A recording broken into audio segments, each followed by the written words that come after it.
Welcome, Clobberers, to Clobby's Clubhouse, number 19 or something like that, whatever it is. But it's on Clobberin Times, episode 305 on YouTube, 100,000 billion zillion 05 or something like that overall. And so, and we, yes, it is, thank you for the we, because we're all on we tonight. Yeah, We're all playing banged up tonight, folks, but here to see you. Can't wait to get started. So thanks to everyone who hung out. Well, what a crowd last night. It was crazy. It was just me doing nothing until Mark came in and helped me do nothing. Was it because I popped in? No, definitely not. I think it was definitely because oh, look, there's no question about it.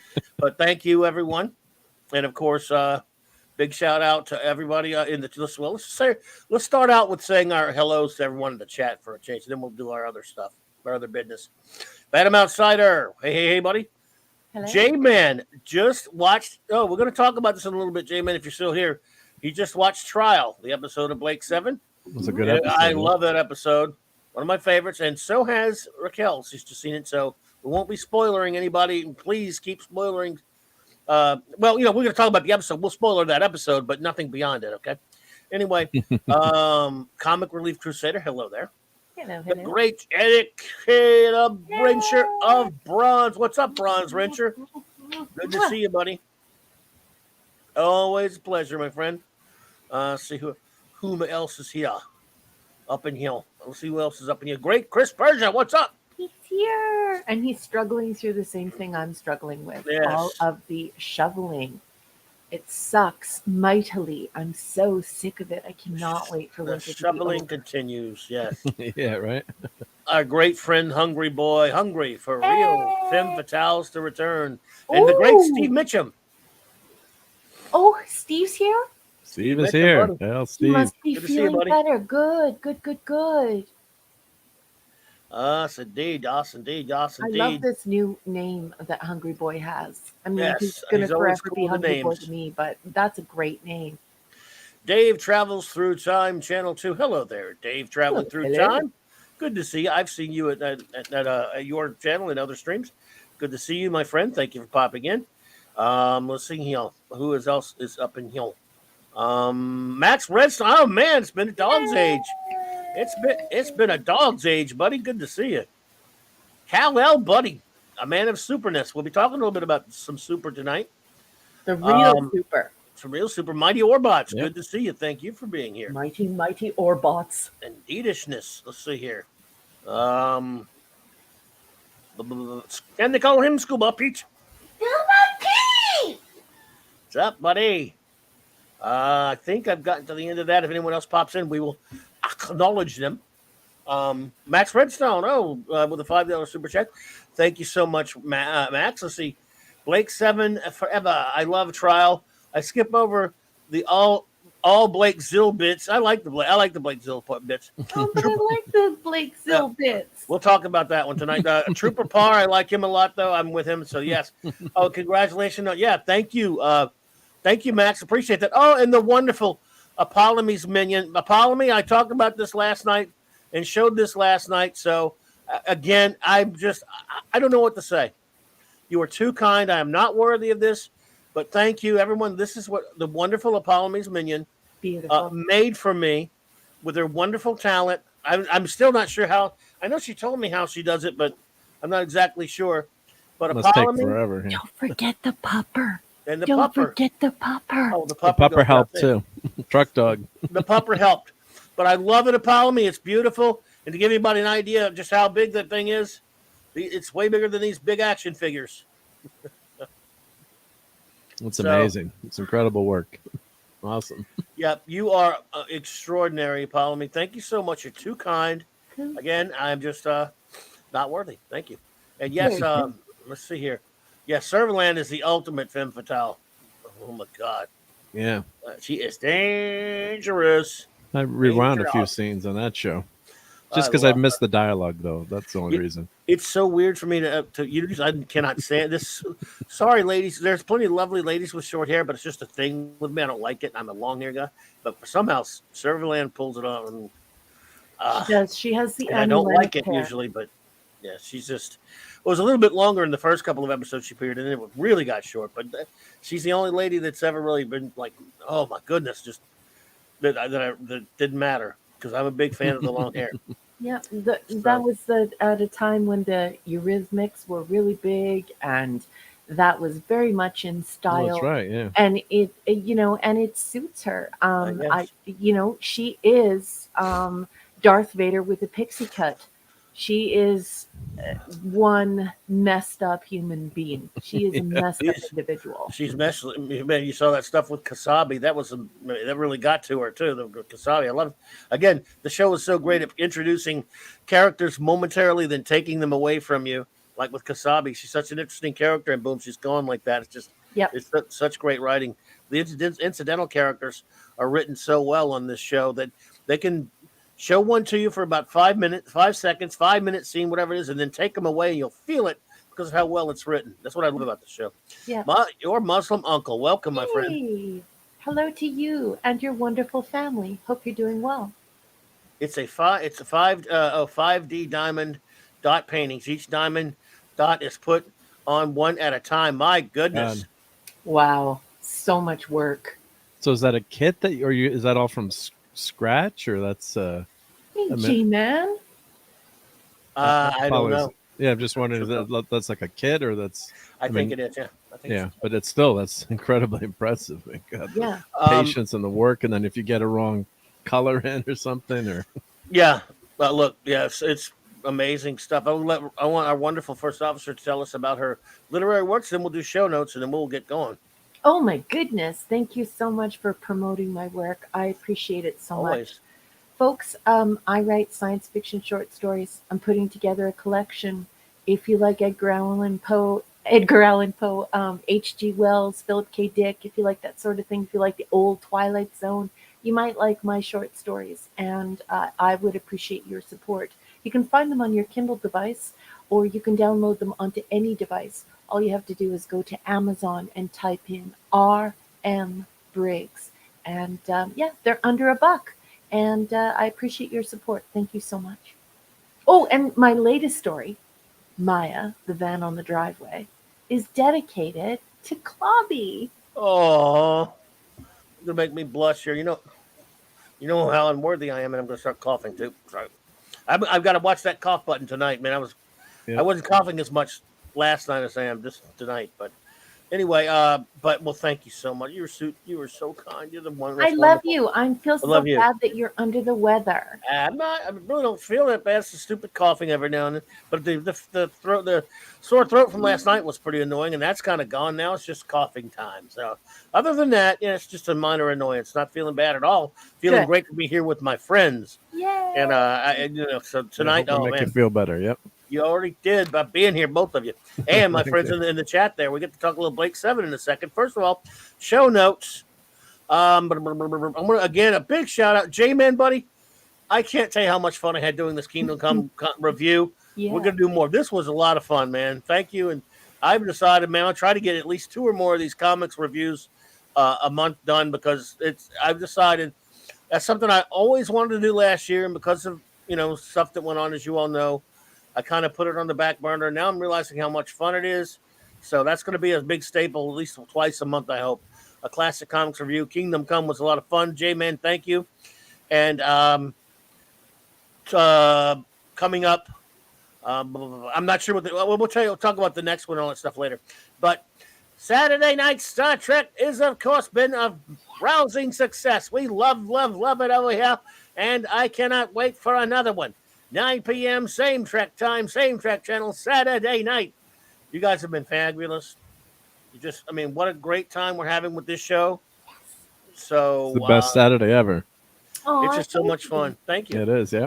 Well, we love it. And then my better half was like, well, why don't you want to go out this weekend? We're gonna be home by 10. Dude, you better watch that, man. I gotta watch that. I'm in trouble. But we love having you in the live chat too, because you always bring up the caboose. Yeah, and that's helpful. Yeah, Monday night. Oh, go ahead. No, just say we just love that show, and of course, with the vid going on, of course, a lot of us we're just stuck at home too. So it's been great, and Aw. to hang out there. Like everyone, everyone says that Well, it's thank been a you. fun time to great community there. So Well, this Saturday is going to be lots of fun too, because of course we're going to be dealing with Wesley's duty. Dude, at least it won't be anything to do with Riker's pants for a change. All right. Okay, everyone, let's see here. Monday night won't be a comics review, but it will be an animated film review. It'll be another show 2 weeks in a row. This is a special hour. This time, 7 p.m. Central Standard Time. The great Loki, Stone Loki, will join me to review the DC animated film Justice League Doom. Nice. Because we do once a month, we're reviewing a DC animated film, Loki and myself.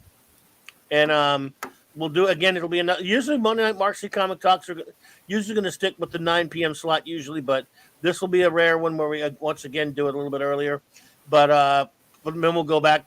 So plenty of comics reviews to come, but this is an animated comic review, so it's pretty close. So if you have not seen that film, watch it before Monday night. It's really good. Spoiler. Dun, dun, Spoiler, dun. yeah. Before we get to a big tribute I wanted to do, I would like let's talk a little bit about here's what's going on with Blake 7, everyone. Of course, you all know that I'm absolutely unhealthily obsessed with the show. I always have been. I've loved it for good Lord, I guess it's getting close to around like 35, 36 years, whatever it is. I dearly, dearly love it to the point where it's pathetic because I've watched it so many times. I don't know what the deal is with that. I don't know what to tell you. There's nothing that I love more than Star Trek, the original series, but by that much, because Blake 7's in my top 5. And I've always, Eric K with a $5 super chat says, that's what he said. Mark D with a C brings up the caboose. Hey, now. Thank you so much. Thank you so much for that, Eric. I appreciate you. You're too kind, man. Love you, Eric. Thanks, Eric. Yep. But I've decided that I'm really terrified to go hype a show too much because that means people just will never live up to anyone's hype. Oh, So, but it does. It does. It's very, very, very good. Like, yeah, but I'm just saying it doesn't matter. I'm gonna always feel that way. I see what Yeah. you're saying. Well, I'm the same way because you don't want someone to come with such high expectations that, Right. yeah, that they automatically come in with a critical eye and they're hypercritical because they, why does that person like this so much? So I do agree. I don't do that. And that does happen. That has happened with some movies and TV shows to me too. Where Buddy says, "Oh, Mark, you're gonna love this. You got to watch this." It's happened to me. It's gonna be it's the greatest thing ever. And I'm like, wasn't really that good. I mean, That's it why I wasn't don't do bad, but I like what you say, Clobbering. Times you say like, I enjoyed it. If you want to watch it, I liked it. But I'm not telling you to watch it. You but might not. You might not like it. Yeah. It's just a trick box you get into when you do that stuff. Because I have many times people will hype something, then I'll finally watch it, and I'll go, yeah, I don't know, or I even not like it that much. It happens with a lot of things, but so I just don't. Again, people say, "Well, you're the one who said it was so good." Yep, I know. I just told you that I loved it. Or if it's something I hated, I just told you I hated it. You're a grown up. You make up your own mind, and but it's a very well loved show. Don't get me wrong, but it's not as popular, of course, as Star Trek or Doctor Who. Well, it is sort of like Star Trek, Doctor Who, Star Wars, and Robin Hood. I mean, it's not as popular as what I'm saying, though. It's like Robin Hood. Well, I haven't watched Rock. I've only watched one episode, so. How could you only watch one episode of Rock and Robin? Because I was What's your problem? I was watching Blake 7 and Star Trek Next Generation, and Peacemaker, and Cobra Kai. I agree with that, Hungry Boy. Absolutely, Blake 7 scripts test. They stand the test of time. The dialogue is on par with the best Shars to have stage plays, and because a lot of those people, that's what they wrote, other than TV. Mm-hmm. They wrote that. They wrote TV. They wrote the characters to stand out.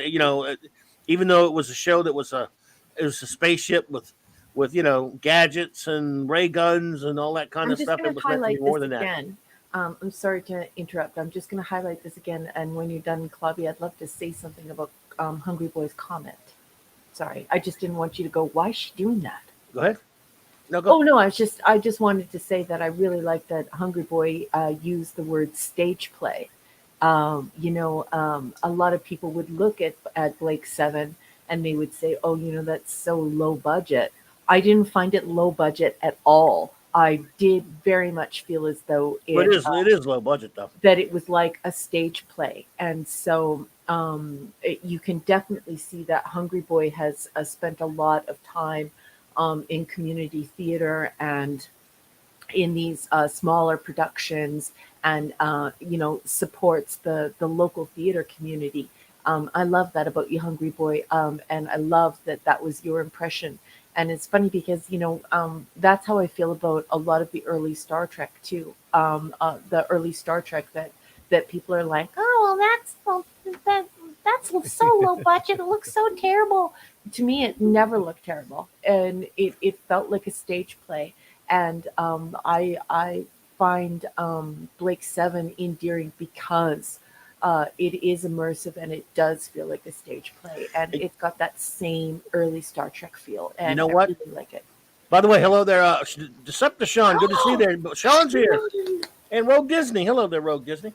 Let me tell you something. Good to see you. All the sets. I will make fun of all the sets. I mean, because you used to be able to poke fun at it as anything. I'll laugh at a lot of the sets, but there's one set I'll defend to the death. That flight deck Liberator set, I want that as my living room. I'd live in that. It's very comfy in there, actually. That. Yeah, I love the flight deck to the Liberator. Yeah, love it. But anyway, I like the Chesterfield. I like the idea that there was this wraparound Chesterfield, and it was like a sunken living room, and because that's the space you occupy, when you're not at your station.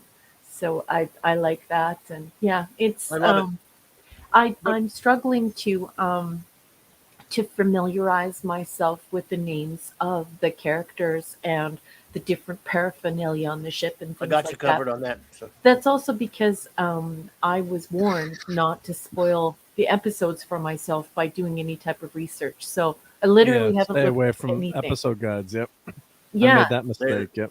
Yeah, you don't want to do that. So I just want to warn everyone at home that the information that's out on the internet about this show will ruin it for you if you want to watch it. So you have to do what I'm doing, which is stay completely in the dark, just watch the episodes. But that will mean that you will struggle to remember okay. the names of things, and also imagining how they might be spelled, like Servaland. I wonder if there's a D at the end of her name and things like that. But nope. By the way, when it comes to the budget, let me tell you about the budget of Blake 7. I've said it before, and this is from friends of mine who heard Paul Darrow say this in person at a con. He said, he said this at a con in the early 80s. So he was talking about original Star Trek now. He said an entire season's budget for Blake 7 wouldn't pay for the coffee breaks on a single episode of Star Trek. Yeah. It's like this was government access television back then, and it was just, and the fact that they can make such a compelling show with great characters, with that being one of the hindrances, it's extraordinary. And they had to rely on writing and characterization and the great performances of their very talented cast. So, and again, their writing, like you mentioned, Chris Boucher, Max Redstone, Chris Boucher, pretty much is the most important writer and one of the most important creators on that show. You're right. Robert Holmes, one of my favorite Doctor Who writers, wrote some good episodes. Terry Nation did a lot of the first season and stuff, but Chris Boucher really kept that show going. He's not the only one. Vera Lorimore and some other ones too. But so yeah, it was. It took a lot of people's efforts, and the episode trial, which takes now everyone here has seen the show or knows about this in here, even on the panel or in the chat. They've all seen it. I think it's your fault. See, we didn't listen to you. We watched it anyway. We're going to spoil her a little bit now. I'm just saying. So if you haven't seen the show and you're planning on watching it, don't go past my episode, please. No, we're just going to talk about trial and beneath. So we're just talking about the episode trial and before it now, everyone, so no spoilery stuff. But it's one of my favorite episodes. Let me see where I rated it. I ranked the episodes. Of course, I'm keep fiddling with the rank, but because it's tough to rank. And one of these days when everyone's seen it, I'm gonna do it. Forgot exactly what I'm gonna do, but I've got trial at number 14. That's how much I love the episode. And believe me, that's high. That's high. Because I have it a lot higher right now, but I'm only in season 2, right? Oh yeah, I'm talking about amongst the 52 episodes. Yeah. I just wanted to add that I think it's so good that for me, Yeah. being in season 2, it's much higher on my list. I I'll put you- love that episode. That episode is fabulous. The writing on this show Yeah. is so strong. It is such strong, good writing. It could probably. I'm looking at the 13 that I have above it, and I'm Mhm. going. I could conceivably have it higher than that. And who knows? I might fiddle with it and fiddle with the list and put it higher. But I do love that episode. It's just there's so many great ones. The top 10 is Mhm. tough to penetrate there. I mean, I Is that love the one with the Ask if- guards talking can I in the ask hallway? Can I ask if you? Sorry to interrupt. I just have to interject quickly. Is there anything from up to what I've watched that you would rank higher than Trial, or is Trial the highest that you would rank where I'm at? No, let's see here. Let's see. Before, are here episodes that I've seen before that you have? Well, oh my. What? Borak I have higher. Pressure Point Oh. I have a little higher. Weapon I have higher. Okay. But those are the only ones that I have higher than Killer for episodes you've seen. Mm-hmm. But I might switch that a little bit. Mm-hmm. In fact, I don't know. Now that I'm looking at this ranking that I did about a year and a half ago, I'm going, I need to mess with this. This is not right. Oh man, what this my rankings? Wow. Now the one I have at number 1, which I can't tell anyone because it would be spoilery, you would be astonished. Really? Fans of the Blake 7 would look at me like I'm insane if they told me what number 1 was. I don't think so. Oh, they would. Look, trust me. But anyway, so yes, Trial is a topper. I love. You got some great ones coming up too. Good God. Yeah, it really ramps up. Is Trial the one with the guards talking in the hallway about It's when Travis is on trial. Trial, right? Yeah. So, but then and you never see that in an episode where the guards, they follow the banter of the Right. guards. He's That a was so stormtrooper, great. but Trooper Yeah. Parr has a person, and actually has a personality. The Personality, stormtrooper, Trooper Parr has a personality. One of my favorite bits in that episode is when what the council, the major who's set to defend Travis says, "Do you think he's guilty?" He says, "No doubt about it, Major. He did. He gave the orders. We just did the shooting. Yeah, that's a great line. Yeah, He just massacred 1,000-something people, and it was just pretty. But you don't see that in other shows where there's any personality in those goons that just follow the orders that run around with the helmets on shooting things. This guy, there's a code between them. He was talking about we protect ourselves. He was even telling the other guard at the beginning, we protect each other. Yeah. In fact, the civilian branch doesn't tell us what to do. He was telling the younger guard, the military runs things, not they think they do, but they don't. Yeah. And Servalan runs both at that point. Yeah. Mhm. I Yeah, love the really fact- strong writing there, because instead of it just being pew pew minions, we Yes. connect. And we also connect to the fact that Travis does have some type of personal responsibility in the role he played in the deaths of all of those people. And certainly he has that cheeky little comment that he makes as he exits after that guy expires. And he of course uses the word we, and he says something along the lines of, we are just cogs in the machine, or something to that effect. And obviously that's not what he says, but something to that effect. Right. As though he realizes that he's supposed to be in the trenches with these pew pew people. And so the fact that they get dialogue, and the fact that he uses that pronoun, and he is placing himself on par with those same, normally in a science fiction or science fantasy show, minions that would be unnamed. It's extremely good writing. It makes us stop and think of what it would be like if we had to stand at the doorway and we had to deal with this. And I was thinking of some of the trials for war criminals that we've watched on television, that have been broadcast on television. And it's just, I don't want to name any because I don't like being political on air, but astounding. Just Travis's trial was just astounding and horrible. Yes.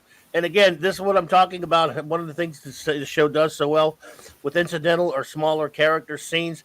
Almost, there are so many examples strewn throughout the entire 52 episode run of the show of scenes with minor characters that are there sometimes for like maybe 2 minutes, and their dialogue. Hello there, Andy Masterson. Hey. Welcome. The dialogue is so well written, it makes you, when something happens to these characters, which invariably usually something does, you feel it. You're like, that's a person. That's a whether they're a good person or bad. That's a human. That's a being. Not always human. Mostly human. Not always. And you got like, for example, rest in peace, Senator Burkall and Senator Ron Tate. Those two sniveling little politicians with all their little crap, and boom, one little Blake accidentally kills them in Space Command. Yeah. I thought that was But again, those two characters, good actors. I've seen them in a lot of stuff, Doctor Who and a lot of stuff.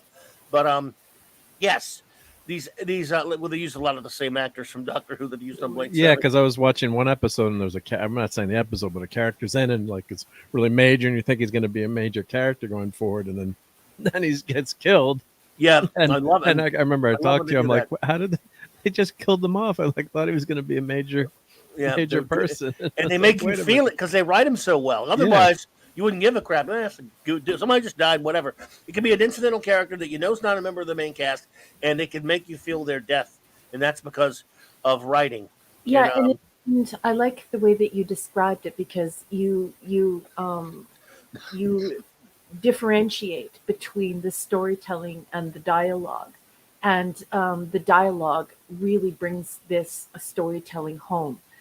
Because it's not just the storytelling, it's not just the atmosphere, it's not just the sets that feel like stage sets. It's not just that, it's the banter.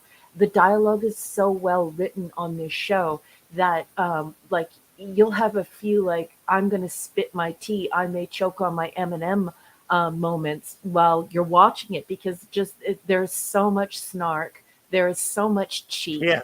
And some profound things are said about personal responsibility, about attachment, about having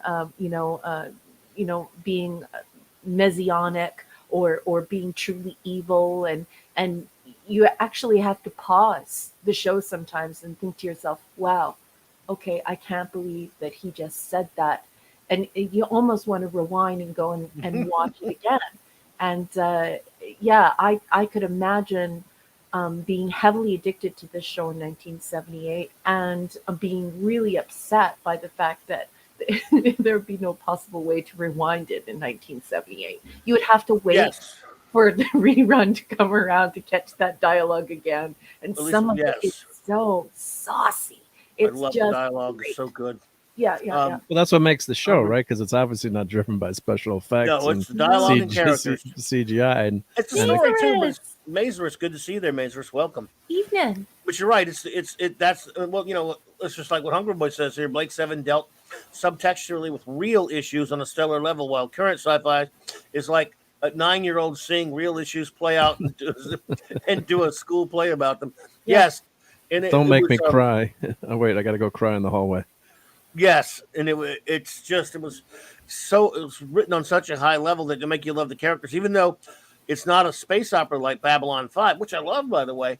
It's toned down to one thing. In other words, Babylon 5 is about a whole bunch of things going on, which is fantastic, and it has all this continuity. Blake 7 is really about we've got this pretty powerful spaceship now. It can gives this political fanatic a good weapon to use against his enemies. He's got a bunch of criminals with him. They don't have a lot of time to do all these other complicated things. They're trying to stay alive, and Blake wants to use this weapon against the Federation, a revolutionary, and that's that. It's a pretty simple setup. It's kind of like the opposite of Transformers. You had great special effects and no story. And in the end, do you really remember watching Transformers, or I remember getting a headache watching the first movie. Yeah, the 15 millionth time a robot crashed into a building. I was like, but Blake 7, you remember all the quotes and do you have that quote loaded up, or I don't have that. You have it. Yeah, I have that. You have to play that. But I can tell you. I do prefer Blake's 7 to Babylon 5. Oh, I do too. But Straczynski was influenced by it. He cited it as an influence. Oh yeah, and you can definitely see that, and you can even see the way the different television shows and books and intellectual properties that influenced Blake 7.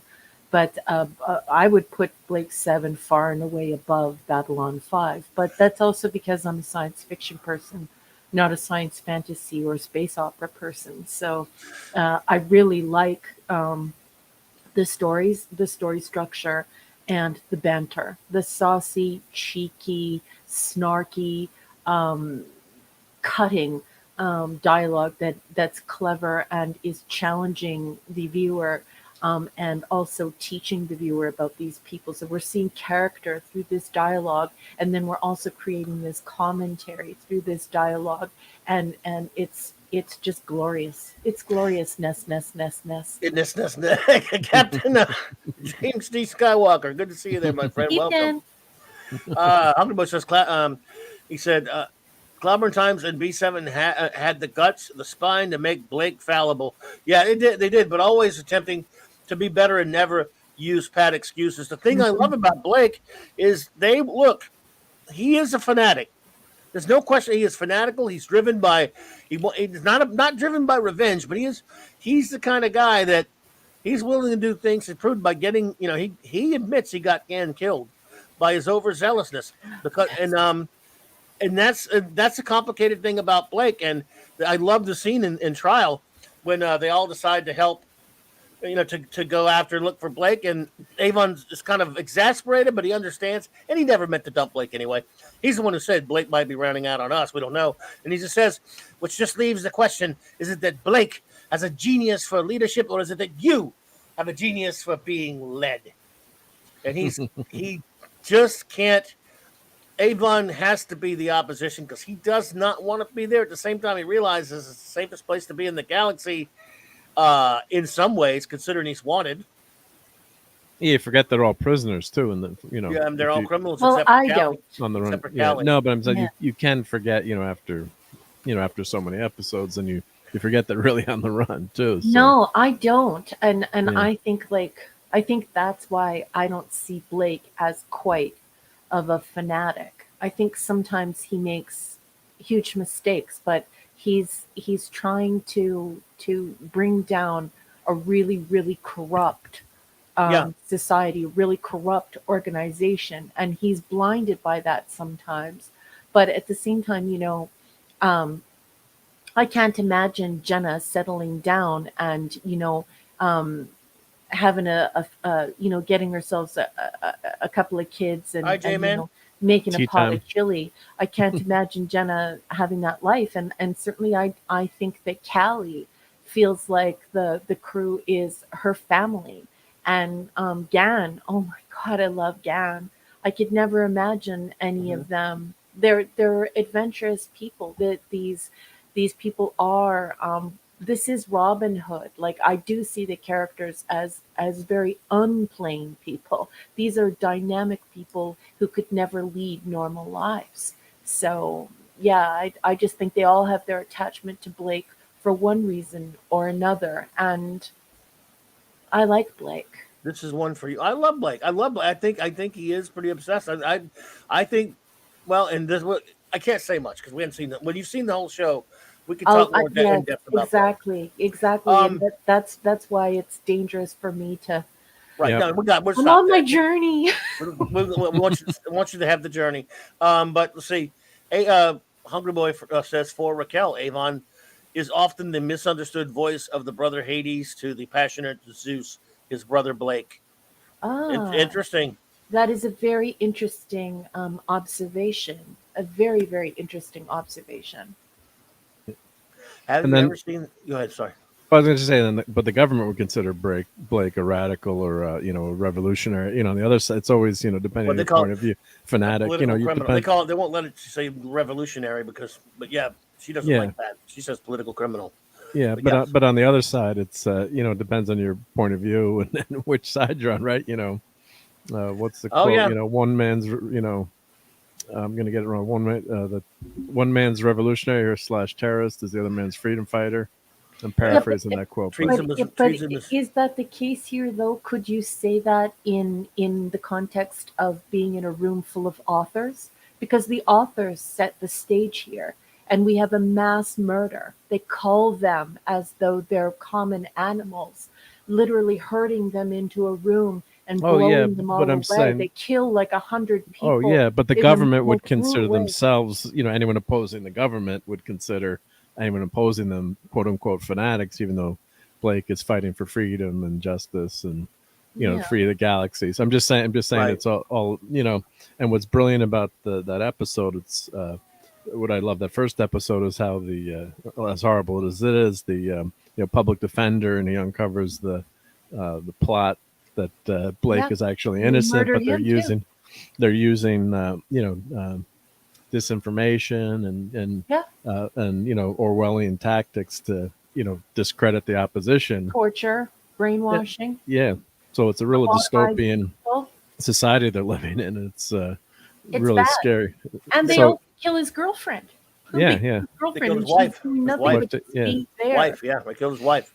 Or And then- yes, it was his wife. His wife. Sorry. Mhm. Yeah. Like I said, this is only my first Yeah. time watching. No, I it. got you. haven't I done got any you. research because I don't want to spoil the story. No, I got you. And then I don't know how that guy got they're smooching the couple, the lovely young couple smooching, and then he gets the call. He's like, "We've got to go investigate something." I'd be like, "Get back to the smooching. What are you leaving to go investigate for?" What a great guy he was. Yeah.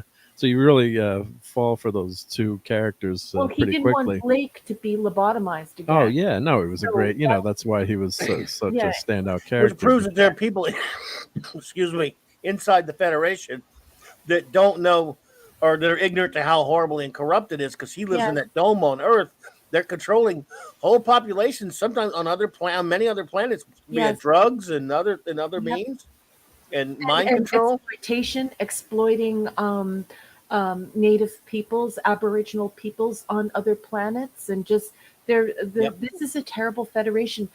Can I just stop for 1 second to say good evening to one of our wonderful regulars, a part of our community here, Oliver Bellamont. Oliver, Good evening. Oliver, Oliver. hello there. Be right with you, Oliver. Let's see. First, Max says he asked me if I've ever seen Edge of Darkness miniseries in the 1980s. Episodes 5 and 6 appearances from Brian Croucher, David Jackson, respectively. I have not seen those, and I have not seen that show. No, thank you. I probably something I would have watched if I'd had a chance to, though. No, I mean, at that point especially, I would have watched anything BBC. So yeah, I think Trial is again. I love that episode. What did you watch any after that? Did you watch Killer? I'm streaming it, so I'm unfamiliar with what the names of the show, what the names of the episodes. The one episode, the one after Trial. I don't know. I'm streaming and I'm Well, like you tested. thinking. You wrote The me. one that stood out to me last night was Trial. That was amazing. And there was another episode where there was a planet that wasn't actually a planet. It was like a living organism, and there was this that wonderful. was the Trial. Was that Trial? That okay? Trial, Still. yeah, that's got Episode. Zen. There's But you sent me something Zill. intimating that you'd seen the I one might after have. Yes. Killer. Because they Sorry. had those brown smock thingies. Oh yes, the poop emoji. they got to steal some jacket. crystals. Right. Yes. I like yes, that episode. yes. Yep. Did you see that? So I don't know if I didn't want to say anything about it unless you'd seen that one or not. I don't know if you saw that one, but I believe I did, but I might have stopped it right before the Okay. end. I watch it very, stop very with late Trial. at night. Sorry. we'll Well, stop with Trial. I want to and move on warn to you, something Raquel. There's not no spoilers, but when you get to the 12th episode, just cut out 3 hours to watch because you're not going to want to start the 12th episode without watching the next two. Just, Okay, so then I'll start that one, and I won't I'm start just- it. I think with- he 'Cause means there's- the end of the season. Yeah. yeah. Can we just talk about the Zill, the planet that was Excuse me. an entity, and the ocean Yes. was a digestive It was enzyme? an organism, yes. Yeah, that was like saliva, and he's like, it's not saliva. But anyways, the ocean was basically the digestive enzyme. And Yeah. Clubby and I were talking last night on WhatsApp, and he knew that I was going to like that because he knows I that knew I you'd like that idea. I love the idea. yeah, unique ideas in science fiction are very appealing to me. And so I thought that was really neat. And that the eggs, the shell on the eggs of these quasi-amphibious creatures on the planet could not be dissolved by the liquid hot magma. No, not the liquid hot magma, but Right. whatever digestive enzymes of the planet. And it was so much fun. I got so caught up in this wonderful, fresh, new idea. It's just so great to connect to an author who has a fresh and wonderful idea. So the whole Zill thing, that was just fab. Yeah, it was an amazing Great idea. idea. I love the exchange between Villa and Orac when Orac says, "You mean that's an ocean of spit?" And Orac says, "Well, of course not." I love Orac, that bad little bastard. Jill, JT, Jill. hey, Jill, we're talking about Blake 7. Raquel's been watching it, and Mark's been watching it, and Jamie's watching it. So we're just talking about an episode. All because Clobby recommended it. No, just kidding. No, I told they're watching it against my express orders. It's better than B5. And Wow. like it, High I'm praise. saying that to I'm saying that to Jill because Jill is a fellow nerd. And she's not really a geek, she's a nerd, and she's also a fellow INTJ, and we both really like science fiction. Jill, if you haven't watched Blake 7, you need to watch Blake 7. I don't want to oversell it, but I do have to tell you that it's really nice to just watch science fiction. And it has a local theater quality production style that makes you feel like you went down to like an old area of town, got some licorice and popcorn and a glass of wine, and went in and watched a stage play. It is such a cool experience, and you simply must imbibe. You have to get some Blake 7. I'm watching it on BritBox. I'm so happy. It's good. It's good. At least try it. Max, when we finally do our big Blake 7 round table, and it's going to happen, I wouldn't do it without you, buddy, because you're. I can tell by every time you write something. I know that you know the show, and I know I'm being arrogant when I say this, but I can tell when somebody knows their Blake 7, and you do, buddy. So Yeah, of course. Yeah. Clobby has a doctorate in Blake 7. He does. Yeah. He It's does. scary how well you know that show because I, obviously just Scares watched me. it for the first time, and I'm asking you a question about something, and then you're reciting lines and quotes, and then you're telling me the episodes in order. You're like, well, you're on this episode. Then if you saw that, you're on Killer or whatever.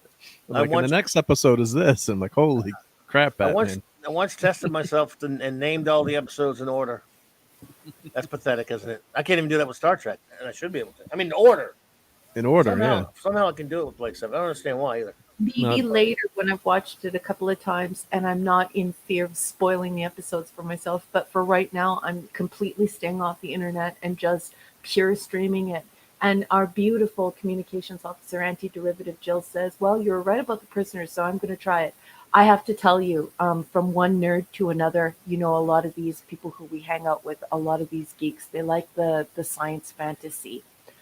Jill, it is like The Prisoner. It's like you go right back to like this cerebral, more Star Trek feel. The Prisoner, Blake 7, they both have that same cerebral feel you get from TOS. So, I'm recommending it from one nerd and one INTJ to another nerd and another INTJ. It's great. I'm really enjoying it, Jill. I'm only on the second season. But don't look anything up. Clobby said that. Don't look at episode guides. Don't look anything Talk to up. me if you need to know anything. Don't look at episode guides. Yeah, don't look at episode guides. Don't do it. Don't do it. But I how I was just over looking the up moon how many with episodes there Prisoner. were. Yeah. Oh, Don't do that. Jill, Don't do that either. same. Max Redstone, thank you for the $2 super chat. You're too kind, dude. And I love. Sorry, coughing here. I'm having a cold. Sorry. Love that reference. I don't know, but we won't go into that reference because it would be. It's not really spoilery, but thank you so much, Max. I appreciate that. Yes, I love the Zill thing, and I just love the Blake Avon conflict. The whole thing. That's one of my favorite things about the show, and the way Avon is really horrible to him at the beginning of the episode. But Blake kind of got him into that big mess, and he admits it in his little message that he took one hell of a risk with their lives, and he said, I did kill Gad. He said, I killed him. And he did in a sense. And I see that's how Blake is. And again, Avon believes him, but he can't let the others think that. Because you swallowed that. You thought he was faking? Everything but the self-pity. That was real enough. Callie just says, you are wrong. And they believe in Blake. Blake is a good person. But that's the thing what I love about this dynamic. Avon does not want to believe that they're good people. because these people didn't grow up in the Star Trek future. They grew up in the antithesis of the Star Trek future. So Avon doesn't want to trust anyone. He has a saying. Well, Callie gave him. He said on Auron, we have a saying: "He who trusts can never be betrayed, only mistaken." And Avon said, "The people, the life expectancy of your people must be very short." Yeah, but Avon can afford to be that way because he didn't see the mass murder that Blake saw. And Yep. then to find out that you've been mind wiped and lobotomized 3, 4 times, you wonder to yourself how many times Blake has witnessed a mass murder. And so, he has this burning fire in his belly that these people, this federation has to be stopped. They're cold-blooded killers, But and they kill innocent people. And so sometimes I think Avon is hard on Blake, and I just wish that Avon would have seen the same things. well, they that. came from two different. I mean, look, Blake. This is not really spoilery, but Blake came from a very privileged part of the strata, actually, and Avon, which came from a very nihilistic one, where he just says, basically, as he said in his first episode, Spacefall, he said, "Listen to me. Wealth is the only reality. The only way to obtain wealth is to take it away from someone else." Mm-hmm. And that's just what he was. Yeah, He's about the he was very about jaded. the money, about the credits. Yep. And he laughs at idealism. The episode that I think you did watch, the one with about that plant with the poop emoji jackets, he said, but Villagist says, they were sitting having a conversation. He says, "You don't have a lot of time for Blake, do you?" He says, "I never could stand heroes." Yeah. And later says, "One day that great big bleeding heart's going to get us all killed." And then Villa says, "Unless someone ditches him first." Yeah. There's some of Han Solo and Avon a little bit too. I don't know if that's Yes. intentional or just random occurrence, or because they're both characters are created around the same time. Although Avon's later, but I mean, I get that feel. He's about the money. He just wants to, in the beginning, wants to save Princess Leia just for the reward, and Blake he's was a an rogue. alpha grade, that's right. Yeah, he's a rogue and a smuggler, and Avon's a computer hacker, computer genius, but he's working outside the system, and isn't that why he's in sentence to death? Or didn't he steal like millions of credits, or he? Well, I was just going to say he's a genius in his own right, because he was working on some of the most advanced systems that on the Liberator, that were going to go into effect on Earth. There, was it the episode where we get the Aurak, the demon box? That's where we learn that he knows almost as much as Avon knows about computers, because he was looking at the specs, and just like Max was saying, this alpha grade privileged group of alphas.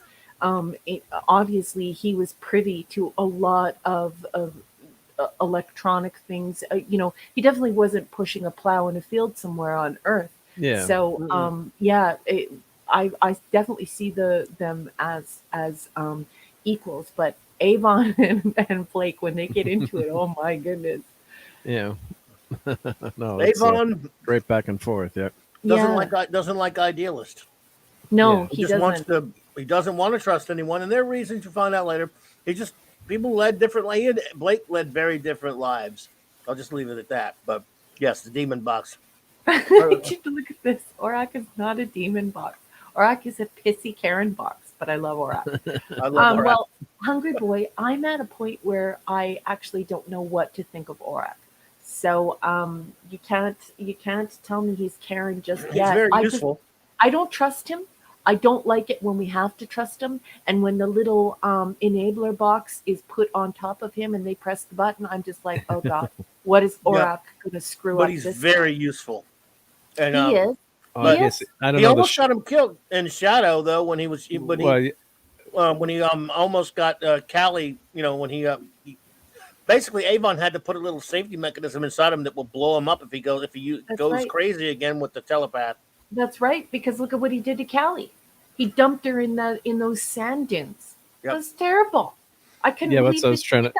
Yeah, I was gonna say because I don't know that series as well as you, so I don't want to say anything That past episode what was called Raquel is saying. Shadow. Yeah. Yeah, but then he might actually get the ship into trouble again. I'm trying to remember the episodes, Yeah. but Oh, look, yeah, you'll see. But without anyway, spoiling, like you don't want to say anything without. But right. No more spoilering, everybody. well, it's not spoiling, but yeah, I it's know, but I remember he's Hunger yeah Boy said that. yeah. We don't So, want to get Yeah. But suffice to say that what's great about it, what I love about Orak in particular, is that if you look at him, it's this silly looking. Someone built a really cool Orak I saw at a con once, but it's like this big or not so big box of clear, whatever the hell it's made out of, with a bunch of plexiglass. circuits and plexiglass circuits and crap in it, and yet it's an actual character, Yes. well written character, Yeah, It is. transparent aluminum. based on Insor, its creator. Mhm. Brain box, evil brain Yep. box, demon evil brain box. And And he says he's not a computer, but he is one. Do you see this in the chat? What, Eric's what? not feeling well. I just want to send out a hug to Eric and everyone. Please send an EK out into the chat for Eric. He's not feeling well. Also, Yeah. Eric, I want to know what you cooked for supper. Oh, look, Pop Culture Republic just walked in the door. Hey, Eric, feel better, buddy, man. Yeah. I feel better, Erica. Yep. Hope you're doing. Go lie down, get some rest, or whatever makes you do what you got to feel do, better. brother. Yep. Yeah, absolutely. So yeah, I'm glad. I'm just thrilled that you're watching it and that you're liking it, and can't wait to. I never thought I'd never have anybody to talk about this show again with ever. Just about. Say you're such a bad influence. My God. I mean, I just. It's great science fiction, though. Like, I'm finally back on a ship where we're having adventures with external sources and, people sharing their trauma with one another so that they can cry in a hallway is not the aim of the show.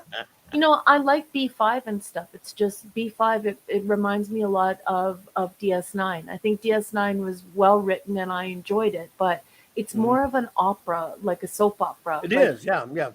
And I don't enjoy that as much as I enjoy TOS, as much as I enjoy Blake 7.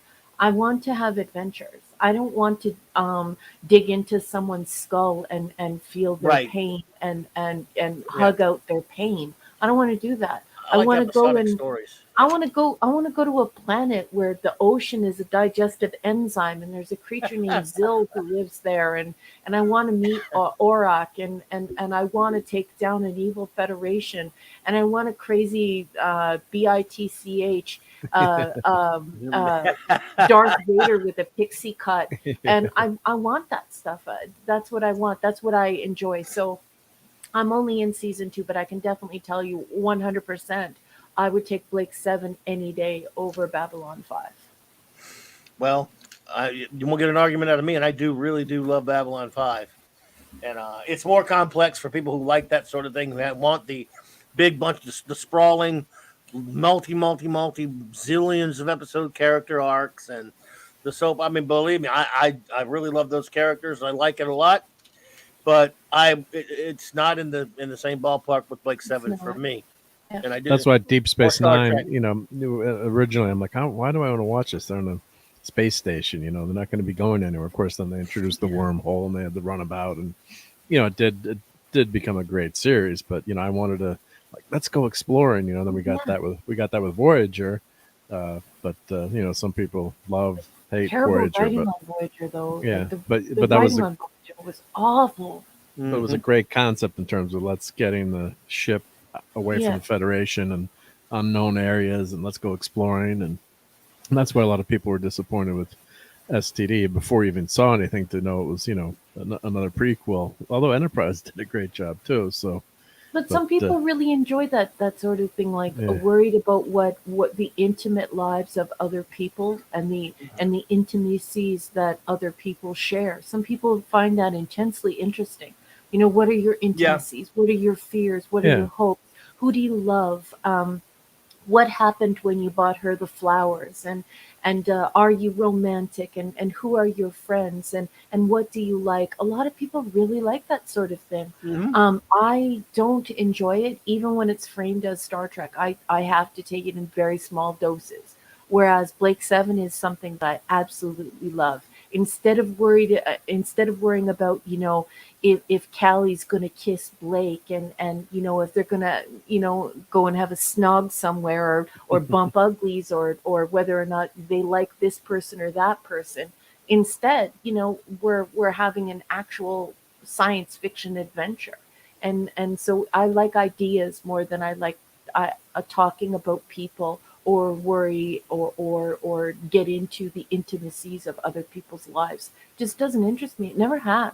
And I know that's weird, but I just wanted to clarify. That's your, I yeah, that's you personally. Yeah, like Pop Culture Yeah, Republic is saying, he's I'm the comparing same way. B5 to DS9, and he says he enjoys both. And yeah, you can enjoy both, but yeah. certain Yeah, I things love can them be your both. favorite, I guess. Yeah, so like you Yeah, prefer and I something, but respect, and I totally yeah, respect that. A lot of people really like that more of a the whole personal, that like that this is a character, and this is what this character is going to go through, and this is what this character feels, and all that stuff. A lot of people really enjoy that. I just want to clarify that I don't.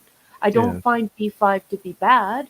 I like Babylon 5, but it's not my favorite kind of thing. My favorite kind of thing is Blake 7, and obviously TOS. I want to go and have adventures. I want to go somewhere I've never been before. I want to Right. discuss ideas. I don't want to discuss people. That's exactly the way I am. go to I'm strange new 100%. worlds. I doesn't mean we could not agree more. Again, I do love Babylon 5, and I think that my favorite episodes of those are where they're character episodes that are great, but episodes where they're actually dealing with a story that Yeah, has a lot more to do, that is an actual story that is, sort of episodic feeling, if you will. yeah, They do that sometimes on Blake 7 and DS9 as well. There are episodes that are one-offs as well. hmm, And those are usually, I think, the best ones. hmm, Um, then once in a while you get a character study here and there, but I prefer the kind of episodic storytelling that the original series of Star Trek yeah, does, Blake 7, original Doctor Who, and a lot of other different shows do, yeah, uh, than to the soap opera stuff, which again, at least on excuse me, at least on Babylon 5, at least on DS9, you have some really good characters. So at least when they get into that stuff, I might not like some of it that they put there, but I like these characters, and these characters are also good in the adventure episodes as well. yeah.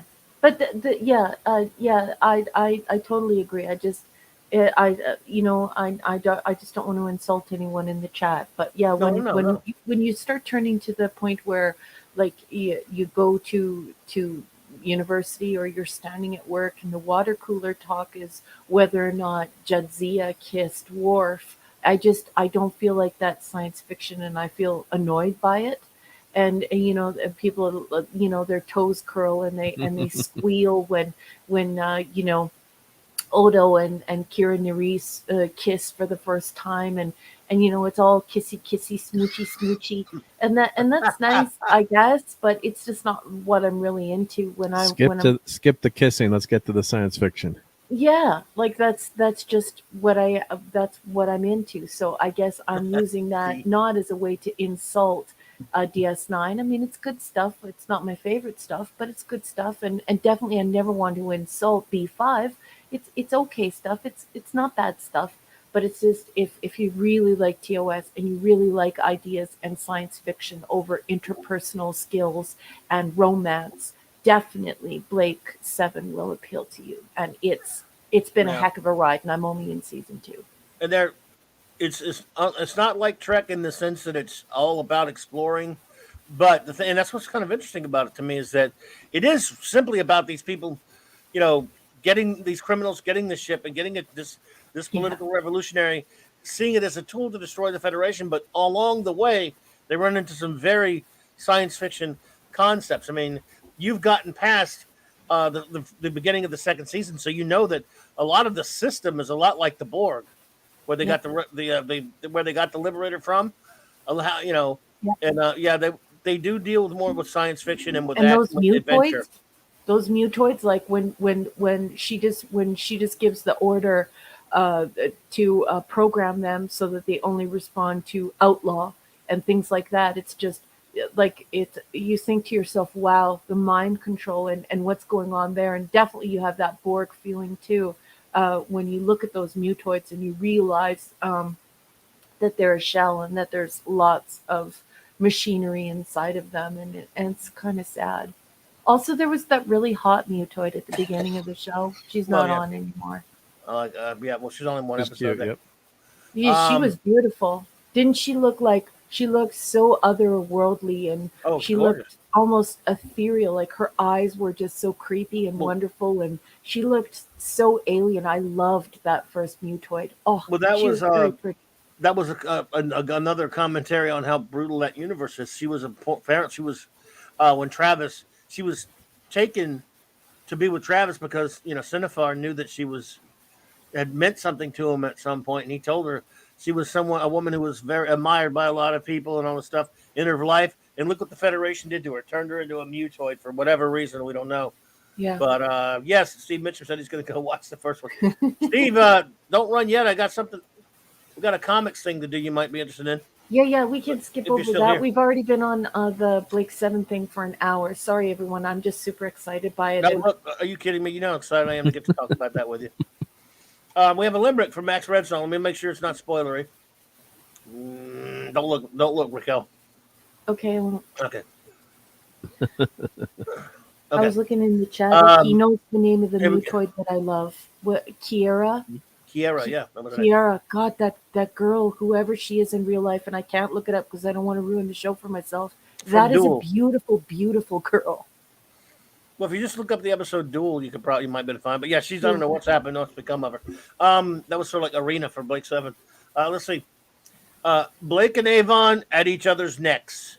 The Force Wall and all their future tech. We'll never be sour at maximum power, no matter how much they explode the flight deck. Wonderful. Beautiful. Yep, indeed. Always great stuff there, sir. Oh, who is Zakarot? Zakarot? Zakarot, hello there again. Good to see you. Zakarot popped in yesterday. Hello, good evening. I think I said it right, Zakarot. He told me. I think he said I got it right yesterday. Oh, good. Welcome, Zakarot. Good to see you there. Look, I could talk about Blake 7 forever, but it's best not to do it anymore because every week we'll do a little Blake 7 segment, or when to see how far you've caught up. If you got anything to say about it, of course. Yeah. What was the mutoid's name? Was it Jirak? Kiara or whatever. Oh, Kiara. Kiara. Her Carol Max Redstone just said her name is Carol Royal, Yes. and she's what a smoking hot babe. I mean, she's a mutoid Gorgeous. wearing one of those weird like Flintstone hat things. It looks like crazy. And she even looked pretty wearing that. Yeah. Yeah. So. Hey, John Rundle. John Rundle, hello there. Oh, well, thank you. Thanks for popping in. It's good to see you. Let's see here. Today would have been the 102nd birthday of the greatest, in my opinion, the greatest Superman artist who ever lived. Kurt Swan is the definitive comic book Superman artist, in my opinion. Whoa, she's still hot. Max, do tell. I want to see that. And I cannot say enough how much his work has inspired so many of the artists that came after him. For the longest time, throughout the 60s and the 70s, even into the 80s, the Silver and Bronze Age in particular, he defined what Superman should look like. Obviously, the Neil Adams covers and all those were great as well. But it was Kurt Swan for many of us. And, look at that face. Look at that face. That is Superman's face. That is Superman, and that is the Superman family. This is some of his earlier stuff. I mean, right there, good Lord, this just says it all right there. Let's see here. Wow, she looks good, huh? Now you get me want to look at that. Damn you. Stick to Superman. Don't get distracted. But we'll just look at a little bit of his work. She's got spectacular eyes. Yep. Yeah. She does. Swan. That's it. You found it too. Damn it, dude. Now I want to look at it, but we'll go through this first. Thanks a lot, Distractor. Distractor. Distractor. Distractor of worlds. Yeah. Look at. I mean, this Sorry, is guys. just. She's just really beautiful. Oh man. Well, we'll take a look at it in a minute. I already started this now. This is this here. This thing's a really big plate. I had this. I found this I got it for like 20 something bucks, like back in the 90s. I don't have it anymore because I gave it away to Claude as a present, but so at least he still has it. This is like Kurt Swan, and now you can't find it anywhere. I think I got that in Atlanta. Is it that's not a when you said a plate, you mean it's a It was like a lithograph or something. Mhm. okay, yeah. Not one of those when I think plates, I It's think a pretty big those, one though. Yeah, like yeah, not a portfolio, but not it was like, porcelain. not from an yeah. exact portfolio, but Yeah. anyway, I just yeah, he's my Superman artist. No, And, you recognize and my that Superboy instantly. artist too. Yeah, You recognize that instantly too when you see that artwork. my yeah. Legion. Yeah, we reviewed this comic a couple weeks ago. Great one. Let's see here. So yeah, Kurt Swan, folks. We'll just show a couple more pictures when we're done here. Yes, racing the Flash, but swimming. Yeah. Always love this scene here where Kryptonite Nevermore, where guys basically didn't realize anymore the kryptonite wasn't at that point not affecting him, so he eats it. Superman eating kryptonite. Oops. Come on, Soups. That's bad for your diet and your teeth. Yeah. So. Yes, indeed. The many faces of Kurt Look at Swan, that Superman. face. Yep. That's Yeah. a beautiful Superman. Look at that beautiful face. Yeah, he was my favorite. And again, I like a lot of soup artists, but you know, let's see here. Where you at?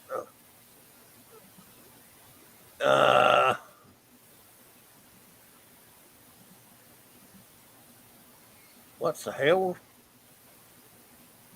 Oh man, this share thing. You got it? Yep. It's okay, boss. I think so. No, that's wrong. Oh, that's your Blake Sevens ranking. That's my Blake 7 ranking. Went to the wrong thing. Nobody should be allowed to see that yet. I love that. I love that the boss man just like naturally. Wait, quick rewind. Spoiler alert. Damn it! Why did you do that? No. Okay. Well, The I got blurred actor. Well, no one can see that. At least you didn't put your home address on the screen like I try to do every few weeks. Who knows? Maybe I did. But no, it's probably. Oh, there we go. No. Hey, Cardi's here. Welcome, Who? Gil. Hey, Cardinal Sam, what's up, buddy? Good to see you. So this here, of course, some more of the great Kurt Swan's work. We'll move along real quickly through this because we got our tripwire to do. Which almost in a sense connects. It's related to this in a way. Good to see you there, Cardinal Sin, buddy. I hope you had a great stream, man.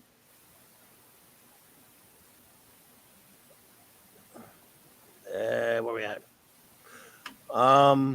Someone explain Hungry Boy's comment to me, please. Hungry Which one? Boy says, Claudia Garcia Lopez drawing Superman versus Wonder Woman. Just saying, for Raquel, laughing out loud. He's talking. There was a big tabloid edition where Garcia Lopez did one of my favorite artists, and I love his Superman as Wonder Woman. He did draw a Superman versus Wonder Woman book that was really great. Oh wow! Oh, look at this! Look at what Gil's done in the chat. Oh my Gil, goodness. thank you for that. You were too kind, sir. He says, howdy. Raquel, Clobby, and Mark, mods in chat. Always love these shows. Well, the shows love you. And thank you Yeah. so much. And thank you for supporting this channel and this show. Appreciate it Yes. very much, Gil. You were too kind. Thank you so much, my friend. Thank you. Yep. But yeah, there's some Swan art, Swan Superman. I mean, he did a lot of stuff, but he's one of these guys who's probably more tethered to one character than just about any artist I've ever out there. You think? mean, Yeah, there are so many- Superman. Yeah. I mean, there are some artists, obviously.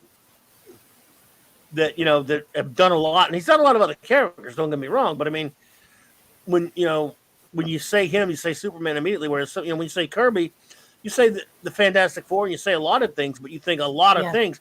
When you say Swan, you don't say a lot. You say, you say Superman, Superboy, and it's almost. Look. Well, you say the Superman family. I mean, it's kind of. But nobody can draw Superman's face like him. Like that's Superman's face. That's that's what Superman looks like. It's almost as though for Swan, like Superman is real. The face is unbelievable. That's Superman's face. And there you go. He did something called "How to Draw Superman" by Kurt Swan, right there. Oh no way! Kind of says it all. Can we click on that? I can probably grab it and then put it as let me grab it and save it. I probably have it somewhere, but let me just I'd love to see that. Sorry, I don't want to cause any trouble. It's hey, are you kidding me? I also like the one underneath it, Clubby, where it says related images on the far left. Look at all the beautiful Superman faces and all of his different expressions. Which one? Nice one too. Did I send you that one already? Did I show them? Where? Oh, that one there. Yeah. Yeah. The many faces of Superman. That's a beautiful one. A bunch of different artists there. Yes. That's so cool. Yes. There was a time. Well, look, they wouldn't even let Kirby draw Superman's face when he went to DC in the 70s. Yeah, right. They would have it replaced usually with Kurt Swan or Murphy Anderson or Kurt Schaffenberger and people like that. They didn't like the way Kirby drew his face because people were so used to the Swan face or close to it. But his face is so handsome. This is like Superman. Yep. In a strange sense, he almost looks like Christopher Reeve. It almost looks like Christopher Reeve in a sense. Yeah, I know. It's great. You could say. I miss Christopher Reeve. Yeah. Oh yeah. Yeah. I'm agnostic, and so I cannot profess to know that which is unknowable, and I don't know what happens in the great perhaps, or what happens to us after this, but wherever he is, I hope he's happy picture. Because wow, is he ever a special, beautiful person. I couldn't get the picture, wouldn't let me download it. No. Pinterest sucks. You can't take pictures of it. Yeah, you can't. You gotta download it, and it's not as easy. Yep. Or I do a screen grab sometimes. Yeah. There we go. Screen capture. Yeah. It's a pain. It's a pain though. Yeah. Well, I think I can do it this way though. All right. We'll try it another way. So we can see it here. Bop, bop, bop, bop, bop, bop. Bam, bam, bam, bam, bam. Song. All right, let's see here. Nope, that's not it. Nope, that's not it. That's it. All right. Dun, dun, dun, dun. Oh, that's a nice poster. It's not much bigger. Crap. Aww. That's so cool. Hey, Keely Chow. Evening. Keely Welcome. Chow, we'll try that Keely Chow. Let's see. Clobby will clobber. Let's see here. Clobby will clobber, but I prefer Garcia a little better Superman, and even Ross Andrews to Superman Swan. Well, I'm sorry, but it's over between us. Look at this beautiful comment from Kal-El. I should call him Steven. I know him well enough. Hungry boy? Call him Steven. I'm sorry. Look at Kal-El. This is great. I have to clobber Hungry boy. I'm sorry. You, sir, are fired. No, I'm just kidding. Yeah, buddy, we're tight no matter what, man. We don't agree on that one. But I do love them. I'm doomed. We're doomed. Nonsense. What did you say now? Oh. You look up at Stephen M. What a beautiful thing to say. Numerous times over the years, but Christopher Reeve looked like he stepped out of the comic book. Oh, he did. Stephen. He did. I love him. I mean, he was just unreal. I mean, he was just great.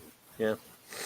So someone did. I believe Oliver mentioned earlier that in addition, of course, of being to the there's another great creator connected to Superman that had a birthday today who is still with us, and that is the great John Williams. Is that right? Yep. Oh, nice. And he asked which one. I mean, look, John Williams is a genius, is a master. I don't know if I could give you. Well, I actually can't tell you my favorite work of his. Back in 2012, my good buddy Flash and myself, we did a show that I'm still one of my. It's probably the show I'm most proud of that I did on BTR. It was our top 25 all-time favorite movie soundtracks, movie scores, and my buddy Tex produced it for us. So we had samples of the music because you could do that back then. I couldn't do that. I could not even put that. Can't do that now. Yep. Yeah, I couldn't put that show here on YouTube now.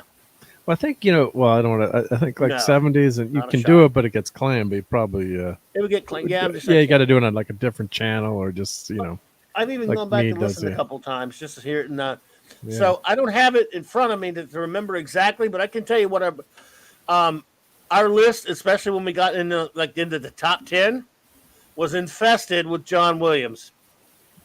I mean, we had a lot of great stuff, and our lists were fairly different because I love movie soundtracks. I love movie music. We had some stuff by the great Jerry Goldsmith and all that stuff. When it came to the top 5, we were both all John Williams, and we both had the same number 1. And it might shock you. Okay, so I've given away. In fact, we'll play a guessing game for the fun of it, my friends. I'm going to guess which John Williams score that I and Flash picked as our number 1 because it was the same one. Can anyone here guess it?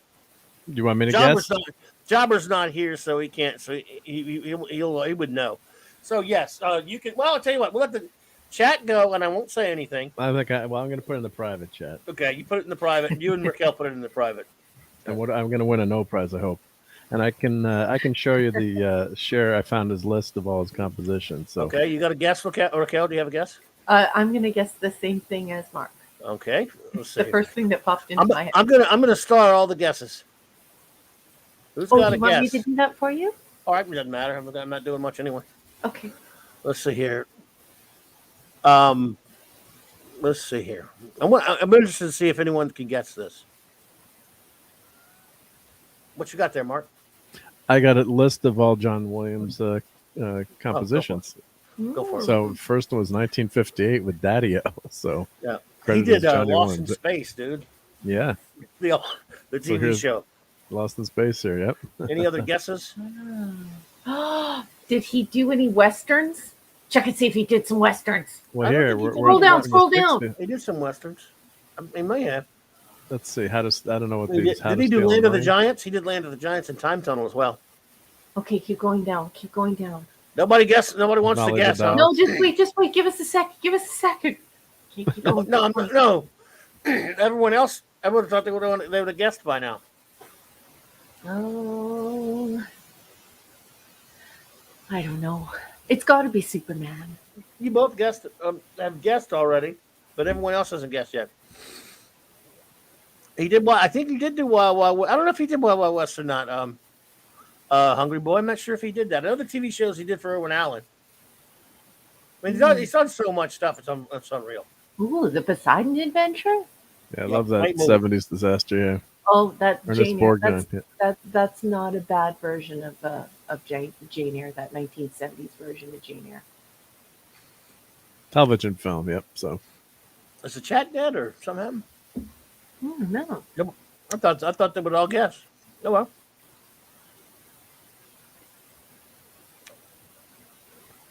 Ooh, It's either Goodbye.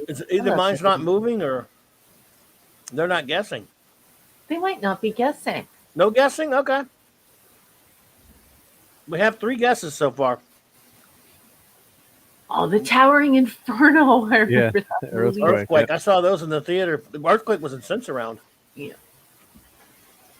Yeah, and back in the old days for us 70s kids, I remember tonight, Earthquake will be airing on TV. Tune your stereo system to 77.5 so you can hear it in stereo. Yeah, something. It's Good times. so you'd actually, and the TV guy would have it like, what station that, and sometimes it was like a a big station, they would just have the soundtrack on, so you could actually have decent sound. Because us kids, 70s kids, you had like a little tinny piece of garbage mini speaker in most of the That's right. TVs, and it wasn't certainly wasn't broadcast in stereo. No.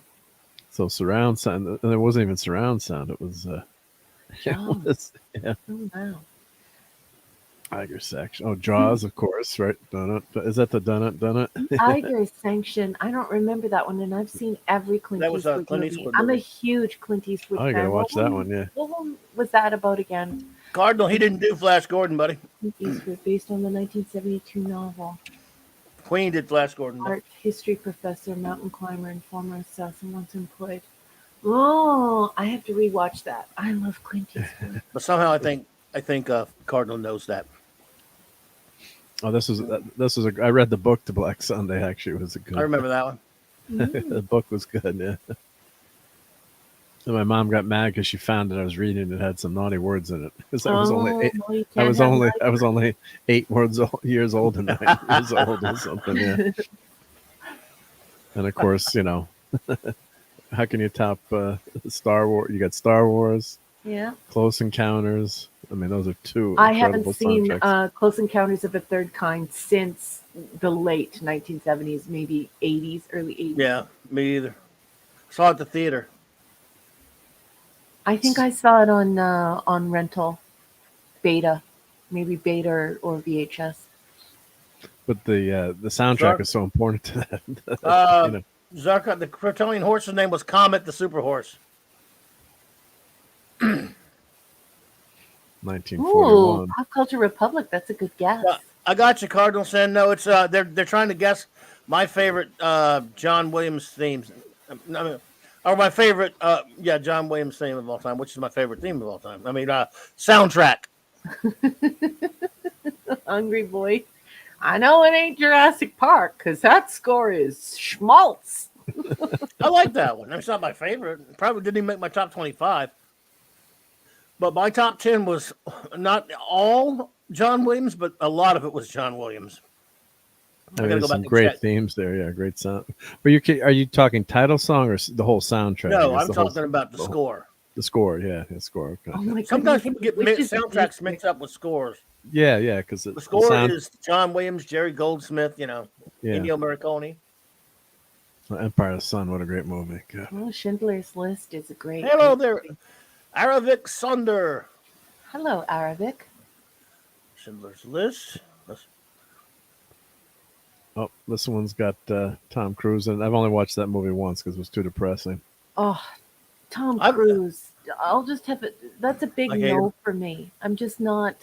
That was a good movie. That was a good movie, I have to say, but it was very depressing. For me. Commie. You. Jurassic, I thought Jurassic Park was a good theme. You guys didn't like the theme to that. I thought that was a pretty good.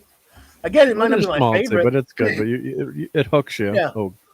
The Hook actually was a good theme. He did a good job on Hook. I mean, man was amazing. John Williams is a master. Cowell, Clubby. If it's not the score from Superman the movie, then I'm sorry. We can't be friends anymore. .. Just kidding. ... Laughing.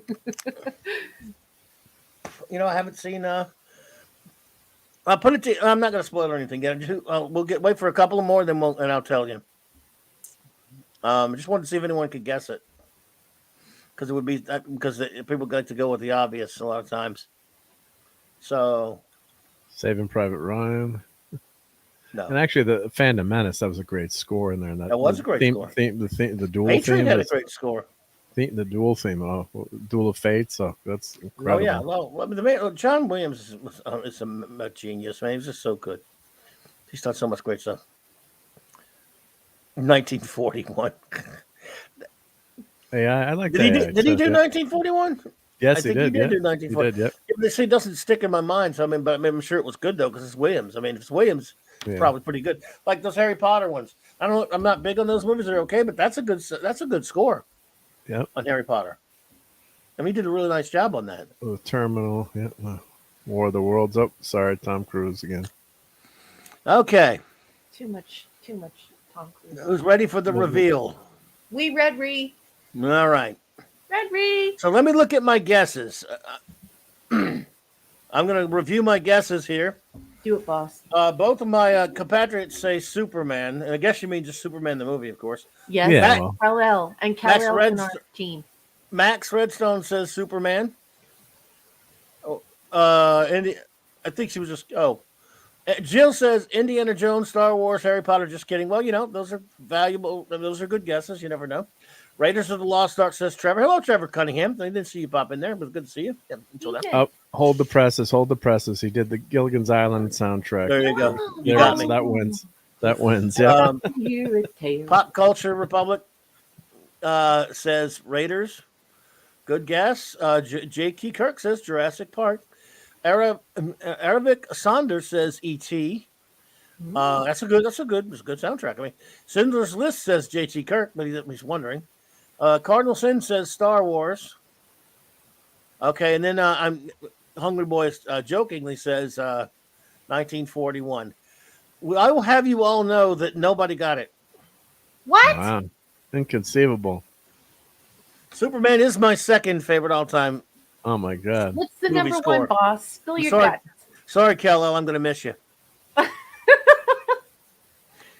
My favorite movie score of all time Is boom, boom, boom, boom, boom, boom, boom, boom, boom, boom, boom, boom, boom, boom, Jaws? boom, boom, boom, boom, Jaws. We did Jaws. Wow, and that's your Yep, favorite? nobody guessed it. Jaws, if you think about it, first of all, it was the first of the big blockbuster summer films. Yeah. Jaws, 75, yep. is Jaws the same film without that music? no. No. The shark, which didn't work, that they had to hide, is played by the soundtrack. Yep. Yep. That boom, boom, boom, boom, boom, boom, boom, boom, boom, boom, boom. The most important soundtrack ever to any film of all time because of the importance of the movie Jaws, which is a wonderful, brilliant movie, and the impact Jaws had on pop culture and everything. And without John Williams' soundtrack, it's not the same film. It's a character in the movie. It is the shark. That music, that shark is the music. The music is the shark. Arabic. We're gonna need a bigger terrible boat. joke. That is a Baby terrible, shark. terrible Baby joke. shark. That is not the shark soundtrack he means. There will be no baby shark here, Aravac. Little bit. Well, here's what Williams says here. It says the main theme for Jaws revolving around an ostinato of bass notes, which meant composer John Williams said were meant to represent the shark as an unstoppable force of mindless and instinctive attacks. And then here said the Spielberg later said that without Williams' score, the film would have been only half as successful. And according to Williams, it jump-started his career. So That's true. yeah, that's true. I mean, Well, true. I would yeah, just like to say that Aravic is correct. That baby shark is also a mindless attack. Baby shark. Let me tell you something.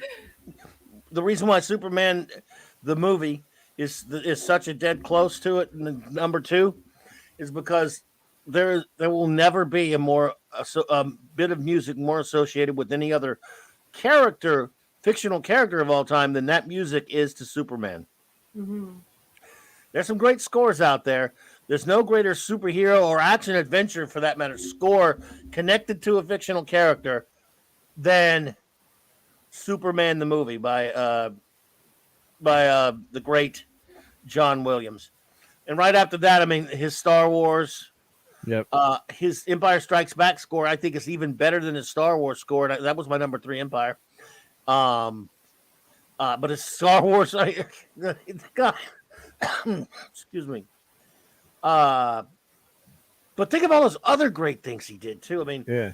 everything he did, some of the most spectacular films ever made. I don't even like E.T. I know that's an unpopular thing to say.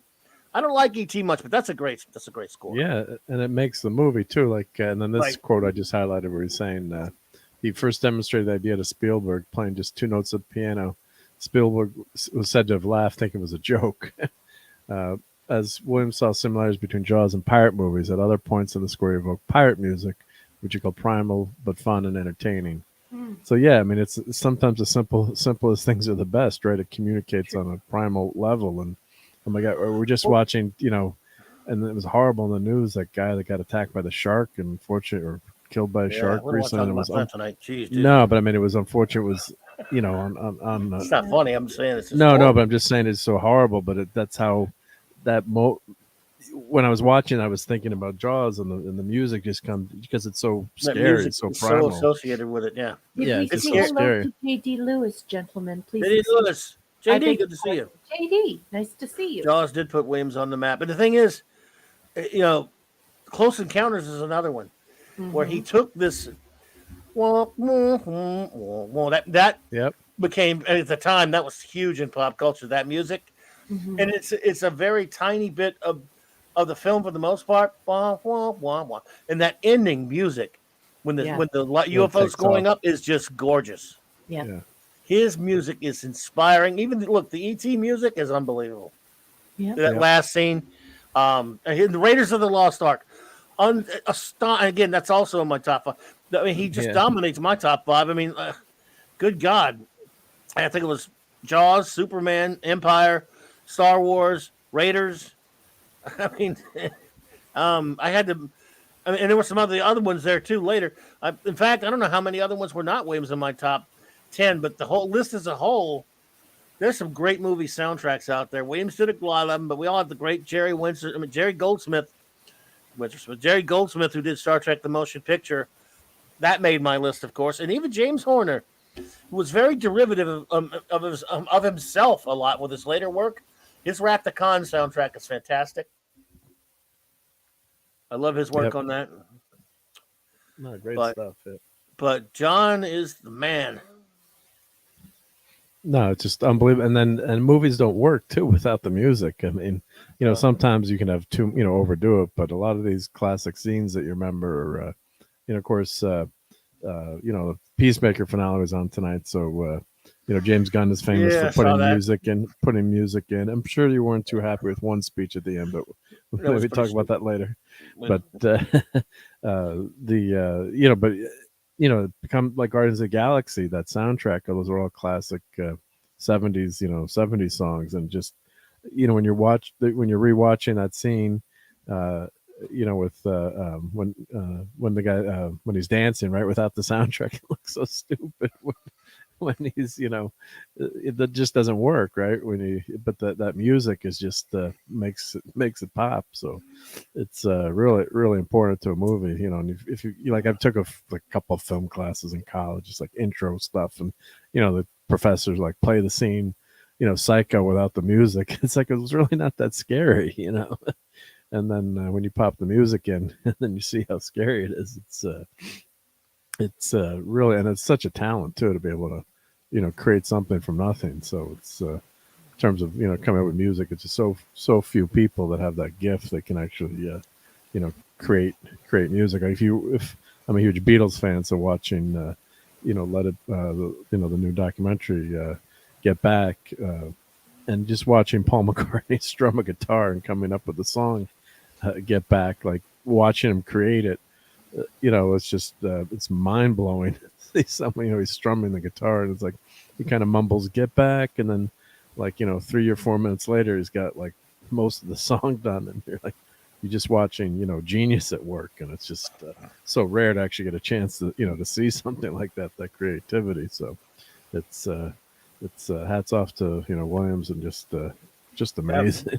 Happy birthday to the great John Williams. It's a shame he's associated with those sequel trash, but he did just some of the incredible work on Star Wars and incredible work on everything he touches. So the man is a master. There's other news too, because did you fellas get to see the lovely pictures that George Perez's family decided to Hmm. share on social media today? Yes. What a Oh yeah. beautiful and generous thing to do to share what's going on with George behind the scenes, and the fact that he got to visit with his mom today, and it was very touching. And I'm just Yes. sending all of my love to George Perez. George, I don't know you well. I got introduced to you through Clobby and through Hungry Boy, who obviously is an anonymous uh, artist in his own right here. But yeah, I just think you are so talented, and I love the way you draw And thank you for entertaining everyone. You're marvelous. And yeah, I just think you're marvelous. Yep. George Perez Great guy, went great guy. into they went into hospice so they could spend more time with his family. And we've seen they had some pics there. So Yeah. we love George Perez, great His artist. mom is And a cutie patootie. Did you see the beautiful smile on her face and beautiful smile on George's face? And they're just a couple of cutie patooties together. And it's so nice to see his mom by his side. yep, yep. It was, He had some complications, which is pretty common. Unfortunately, my dad had the same cancer, and you get infections and certain things that happen. And my dad actually had the same exact thing that he did. You know, in terms of not getting all the details, but it's pretty common with your gallbladder gets all messed up with that cancer, and it's can be tough. Yep, but let me post his Twitter feed here. So if anyone Won't that wants to, raise everyone's spirits just to see the beautiful smile on his face and yep, just how happy he is to see his cutie patootie mom there? Just what a wonderful human being, and I'm so glad that Clobby and Hungry Boy and Decepticon and J-Man and everyone who has been a part of my comic book journey introduced me to this fine human, this fine, talented human. great artist. he's got a great spirit, which I always admire because unfortunately that cancer's hits real close to home, and just the way. And my dad was kind of the same way. Like he apologized when he got cancer. I'm like, what the hell are you apologizing for? Just such a great outlook and spirit. So with that big smile there, because Yeah. unfortunately, it's this is a really tough one. So it's great to see, and then that's what's really important in life is spending time with friends and family and enjoying enjoying those times together. Yep. All the material stuff. As much as I love to collect all this fun stuff, but it's it's in the end, it's really not what makes you happy. I mean, and when we talk about having like collecting a lot of times it's like remembering how you got something or time at a convention or, going to the movie or, things like that where you're remembering being with people. Like I've had friends that say, oh, I can't believe we're going to sell the house. We had all those memories there. I'm like, we still have the memories. The house is not what made our time together fun. It was, hanging out with everyone in the house. We got those memories, make new ones in another place, but it's not the house didn't, make those memories for us. We did. So, people get overly sentimental, and I do too over that kind of stuff. But yeah, it's good to see him with a nice smile there, and hopefully, he'll, getting this treatment will help him enjoy his time, and he feels better to have good care like that makes a big Dad difference. man So, walking 55 just walks through the door, so that's the Dad Man clan. Good evening, you Bad beautiful man. friend, you. hey, And Dad man. yeah, on a much lighter note, let's not you know just look at the downside of it. The great news is that you today, because of George's wonderful family, George Perez's wonderful family, you can go right now, today, on Twitter and go and tell him how wonderful he is. And you can go and give his family support, give his family love. So we're not standing over his grave. We're cheering him on. So if you love George Perez, get your buns over to where his family is posting and support him.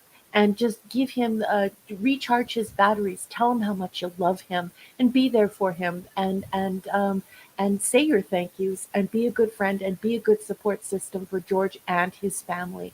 So don't be glum, and don't be crestfallen and focus on that. Go and love his family, and go and tell him now what a remarkable and wonderful person he is.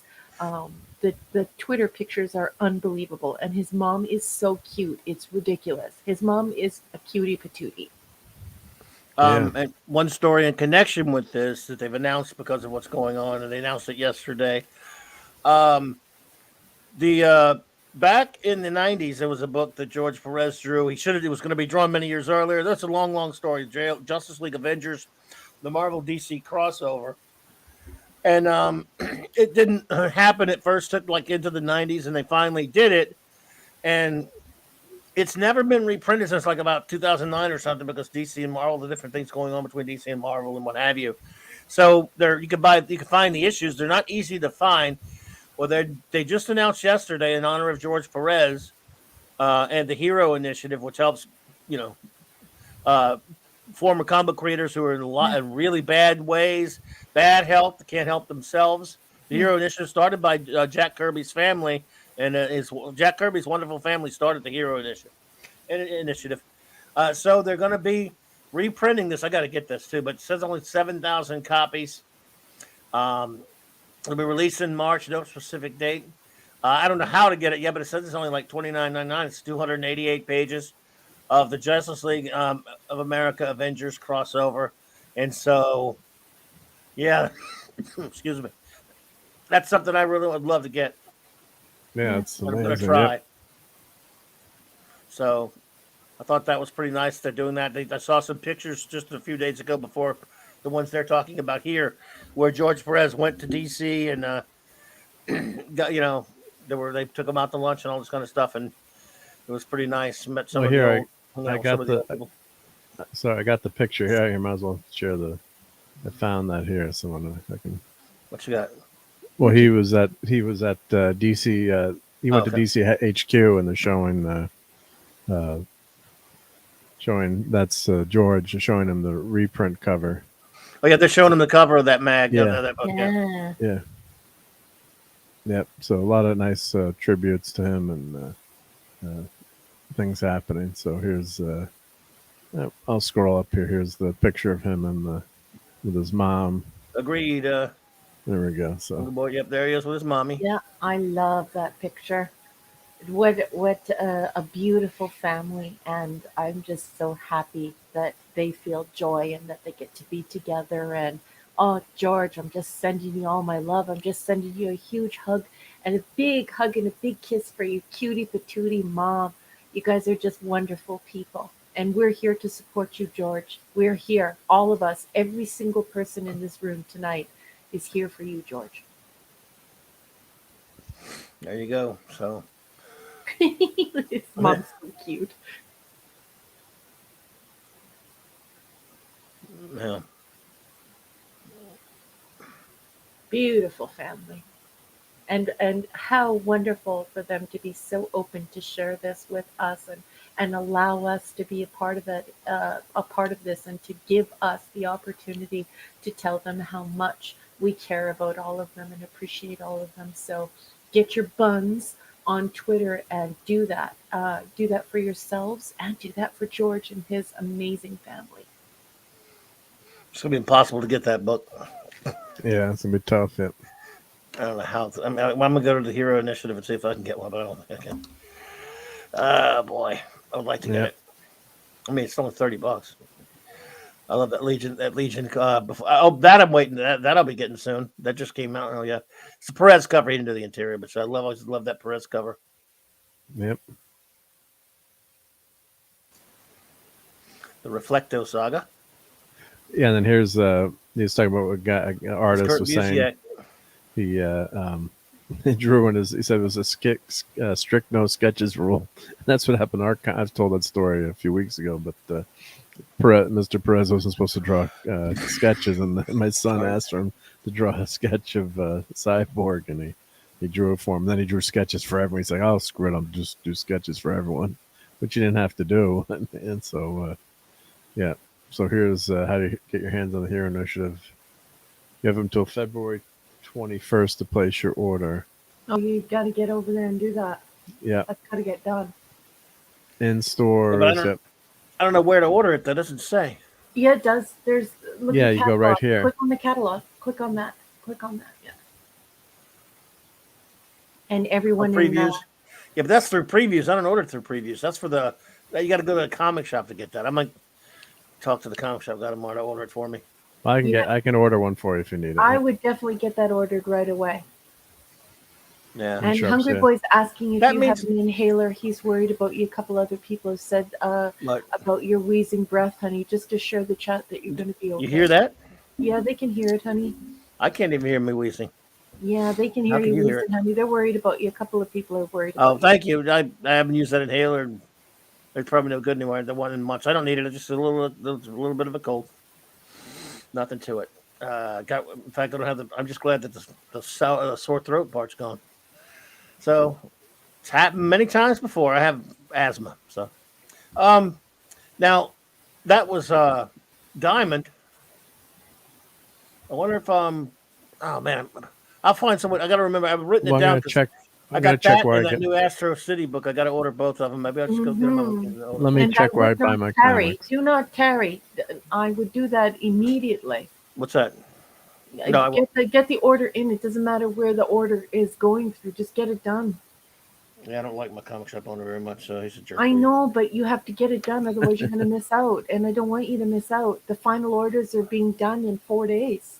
That's what I'm saying. Though, there's no way they're only doing 7,000 copies if you could order it from a comic shop or from Diamond. Yeah, they'll print. That makes no sense. They'll print as many as. That doesn't make zero sense.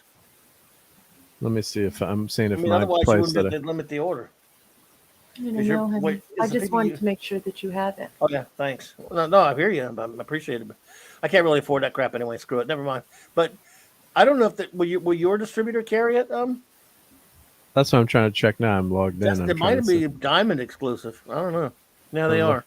Anyway, but yeah, it looks pretty good. Four issues, 0. Oh no, this is the original. Yeah, out of stock. That's the original from You can't get this 2003. thing unless you get the regular comics now, and I can't afford all those. There's so many of them. You know what? I look, confession to everyone. I was pissed off at that comic, and so I didn't read it and buy it. Now I actually want it to read it, and now you can't get it.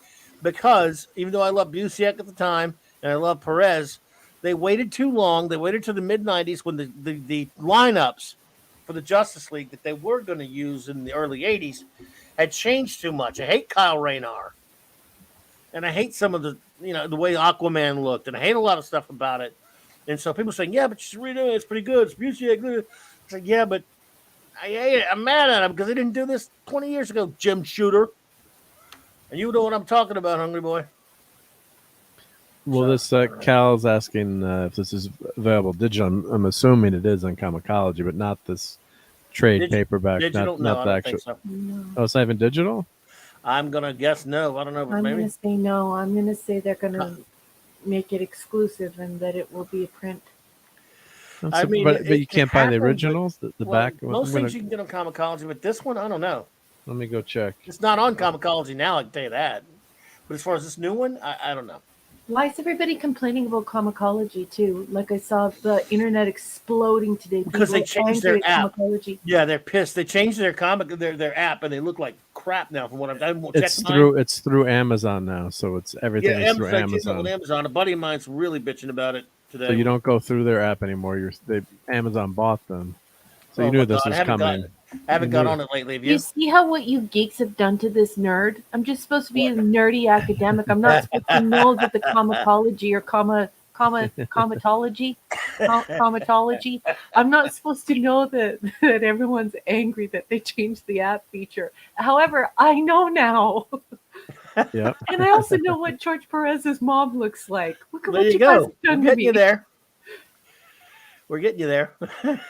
Yeah, but why wouldn't that be available digitally? That's I crazy. don't know, honey. Maybe to make it exclusive. I mean, it's a It 2002 might happen comic. after they release the print copies. No, but I mean, this comic is from what 2002 or? I don't know, honey. Yeah, no, I'm just saying, Go Clubby. This is an old comic. What? So What you looking at? I don't see. JLA Avengers was Mid. was it 2000s or was? No, like mid or late 90s, right? I'm trying to see when. Or late was it early 2000s? I was saying Late or early 2003. 2002 or 3 maybe, actually, come to think about it. Yeah. Okay, so that's what I'm saying. It was 20 years late, Yeah. and they'd already changed up. I couldn't stand the rosters on Avengers. I was not reading Avengers at the time, not reading JLA. I know Yeah. it was supposed to be like some other Earth, but Perez art was good, of course, because it was Perez. And Busiek, about my favorite writer. And I was just remember at that time being really aggravated because it had Aquaman with his stupid.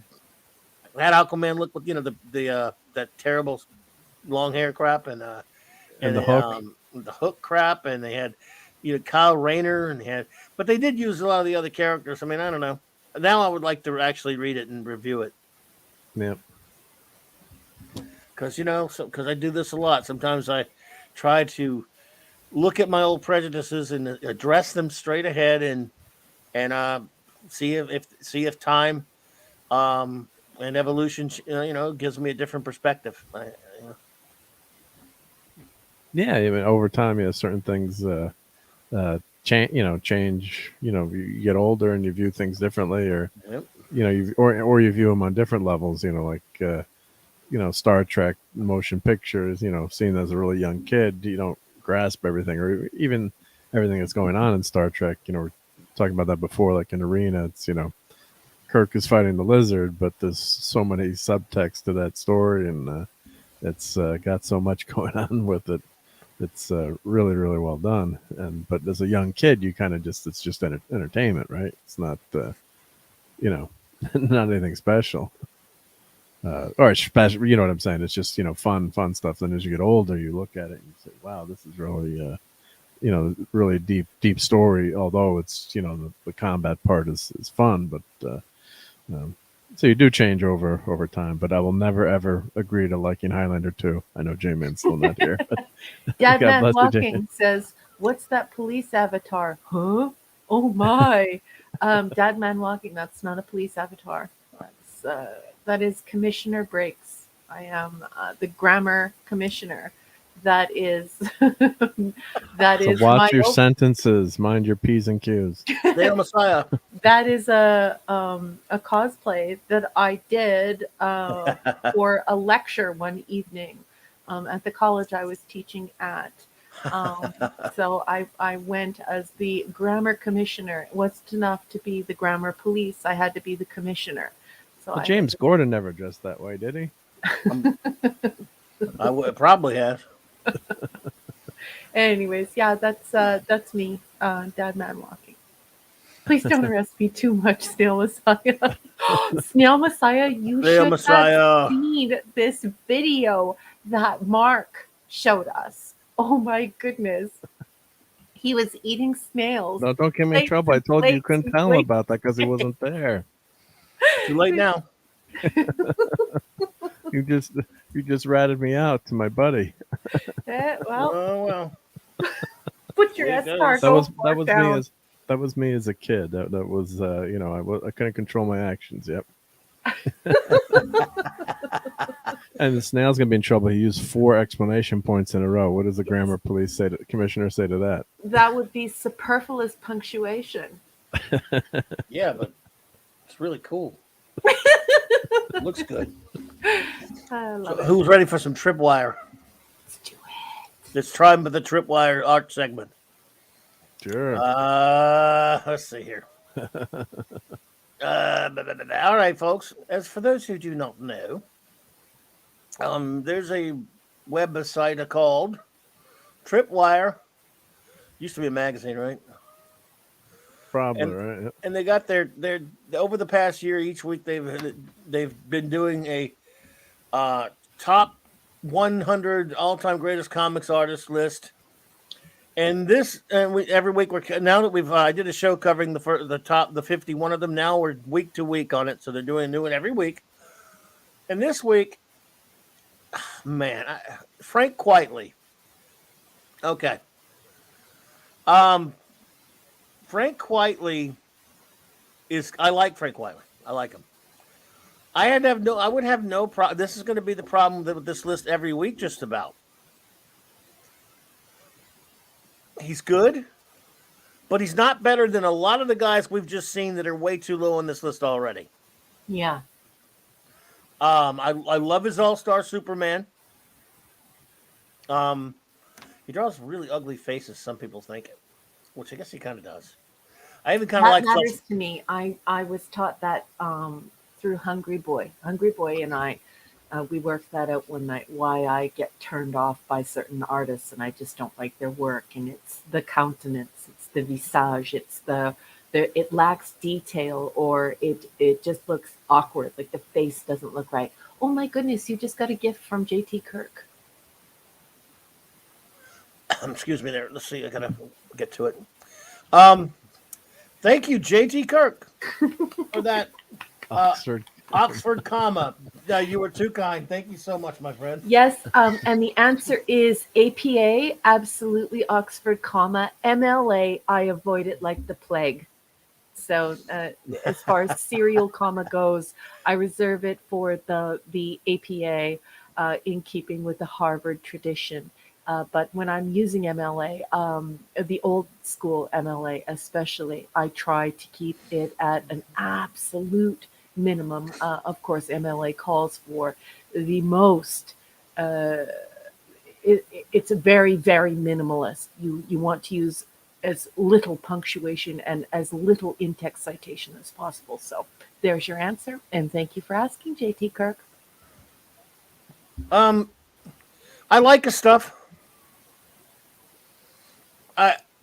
Yeah, I don't have a lot to complain about other than the fact that he's at 49 and they got Gil Kane beneath him and Alex Toth beneath him and God knows what else beneath him. I mean, that Superman story is just probably what gets him on the list too. I think in terms of how if they even have popular. anything. This was a good that was a good story. Yeah. I kind of liked him on Authority. His X-Men, I don't know. I hated his stupid kitty cat beast. That was idiotic. Yeah. Let's see. There we go. Though this is a great comic. All-Star Superman is terrific. I love his All-Star Superman. That's great stuff. I think that's what helps him make the list. I mean, look at that cover. But I mean, like you got to get into the art too. It's like it becomes part of the story. He's really good. Yeah. But I mean, it can be off-putting for people too. It might not be people's. Some people don't like their faces, like Superman's face there or whatever. Exploding being so funny. Yeah. Anti-derivative Jill says, "I love following the grammar rules, but I think the preposition one is a dumb one. Sometimes it is awkward and unnatural to reconfigure a sentence just so it doesn't end on a preposition. Well, you and Churchill, honey."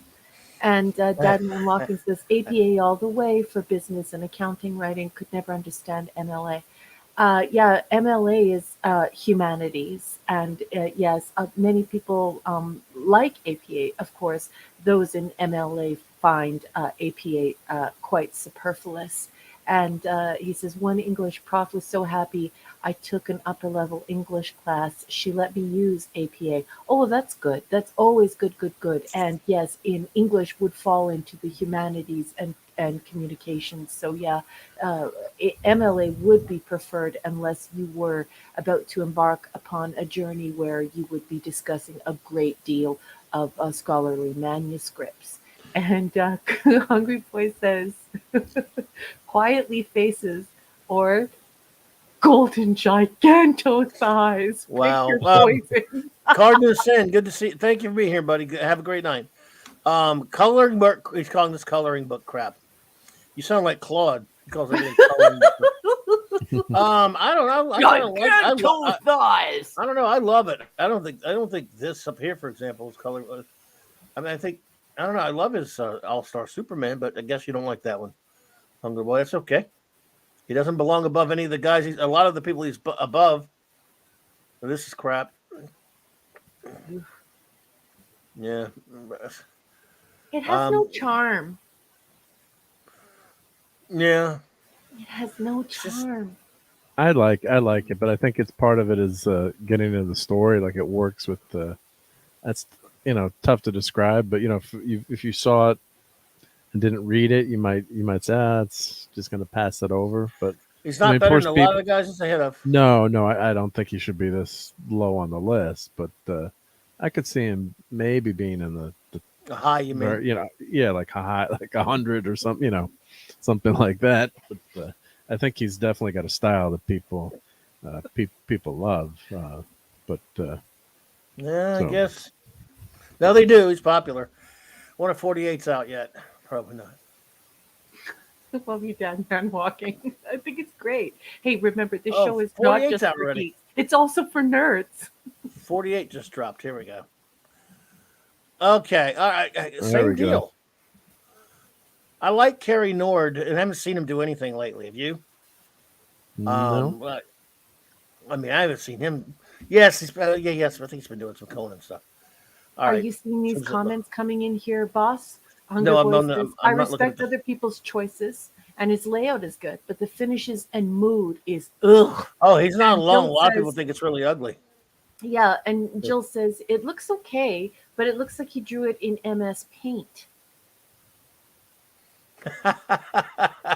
Man, he does do with a lot with computer, like a lot of these people do. Yeah, I Okay. knew you were going to leap on that comment. A lot of people are using computers to draw Yeah. nowadays, aren't they?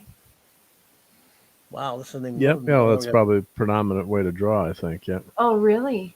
That's sad. I think so. But of course, my buddy who's an artist, like he'd sketch, a lot of times he'll sketch and then he'll put it to digital.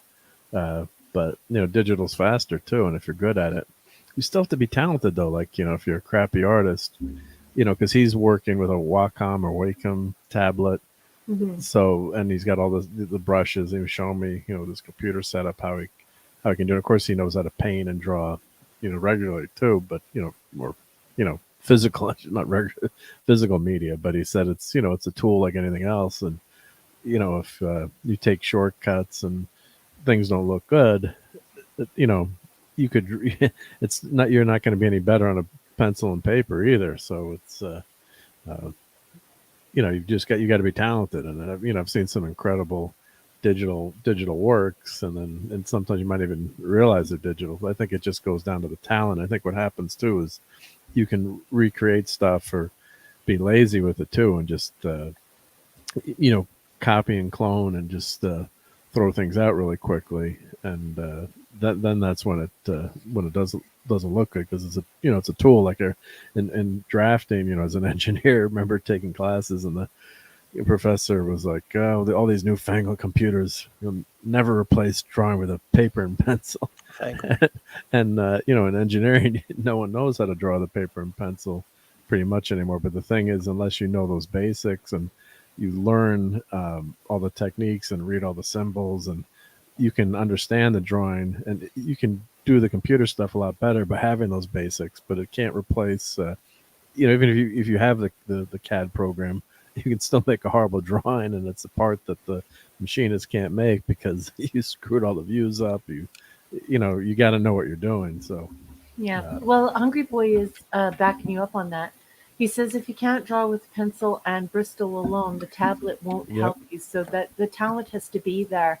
And Dadman Walking is saying, "Thanks so much for the laughs tonight." He's not going anywhere. He just letting us know that he's enjoying having a good belly laugh because he had a rough day at work. So hope so we make you glad laugh. Yep. that you're here and that you're having a great time, Dadman Walking. And I promise Mark and I will talk about bacon very soon. Bacon wrap meatballs. Yeah, we're getting there. Yeah.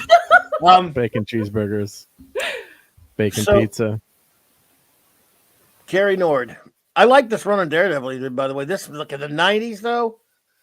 Again, this is another. It was. Did you ever read these with Carl? They did with Carl Kessel. What issue numbers are those about? Oh, Let's see. 290s or something. Yeah, two. Shite, I can't tell. Yeah, that's okay. I can't. I'm just. That's how I reference. I reference numbers by. Like, oh, I remember those. Those issues. Yeah. And he's doing About some the time Conan period. stuff with Busiek. I mean, I like That's this pretty stuff. good. Yeah, that's pretty good. Yeah. While He's got- you two discuss this, I'm going to doing this hit for Zeta. mute on my end of the stream because I'm going to eat some Go non-political for it. M&Ms.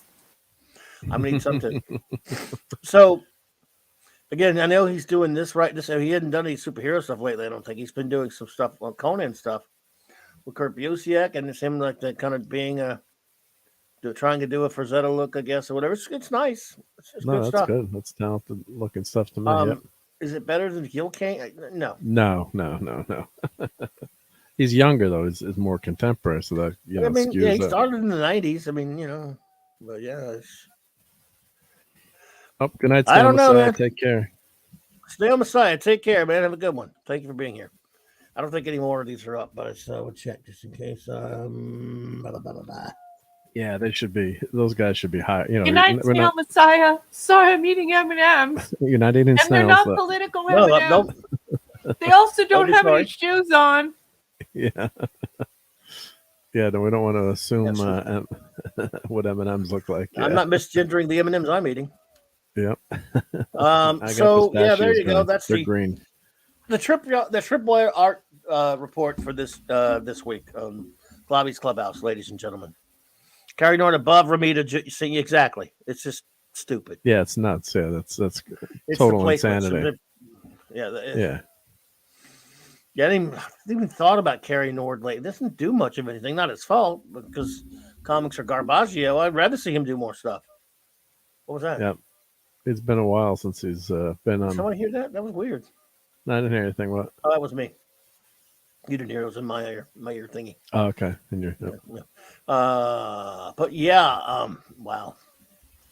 So, what else is going on that has anything to do? I have some cool hologram comic covers to show. I know that they're not your favorite issues, but Holograms. no, but these were. Pish I wanted. posh I wanted to holograms. trigger Raquel and Clobby, but these were kind of cool. Cool covers, I thought, from back in the and it's the series I know you don't like. I wonder if they're going to show up, and I also have some toys to show. So let me Night walking. Go for it. They are peanut M&Ms. I know, dread the top 40. Deary me, it'll be like the rejects of 1999 Vertigo. Probably. I'm actually, can't even imagine what's ahead of us on this one. A hungry boy, but we shall face it together. So let me see what if you got. this works. Let's see. I'm going to get my camera turned on here, and I just picked these up. I have a video coming out. You found them? Just ordered them, or I've been wanting to get those. I can't find them anywhere around here. I'd like to say that the wife ordered them, but no, she didn't. I did, yeah. Oh crap! They're inseminated through a fibrous husk. Yada yada. Yeah. So I have a video Psycho dropping Man on looks these. I did the video already, but I didn't have a chance to drop it tonight, unfortunately, because of other concerns. But I'll drop it tomorrow. Right. But, Psycho Man looks good. High Evolutionary looks good. So they did a great job with these They figures. did. I mean, Good lord.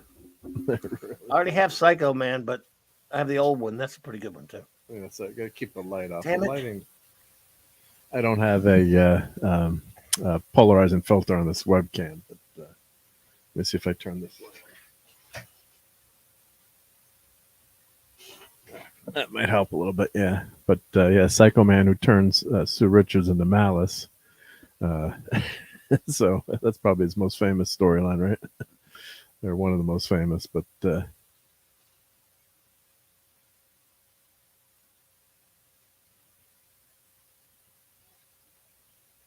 then of course the High Evolutionary.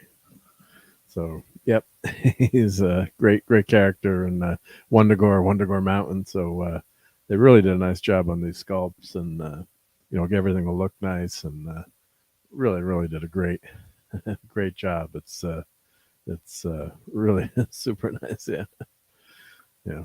Oh, Oliver's saying with the tablet. Yep. I mean, I think what my friend was saying is you got to learn to draw on paper and pencil first, and your art's going to look like garbage. He does both, but depends on what he's doing. But yeah, if you don't have that talent initially, the computer's not going to draw it for you. Well, I don't mind. It just means that if we ever want to overthrow the younger generation, all we have to do is communicate through cursive writing. You won't know a single thing we're saying. Know what's happening, right? So, so these figures are really well done. So, I was just we're going to tell Clobby, that they're on sale on Amazon right now, guys, for about $18. So they're about $5 cheaper. So I pulled the trigger when these came out. Let me show you the back.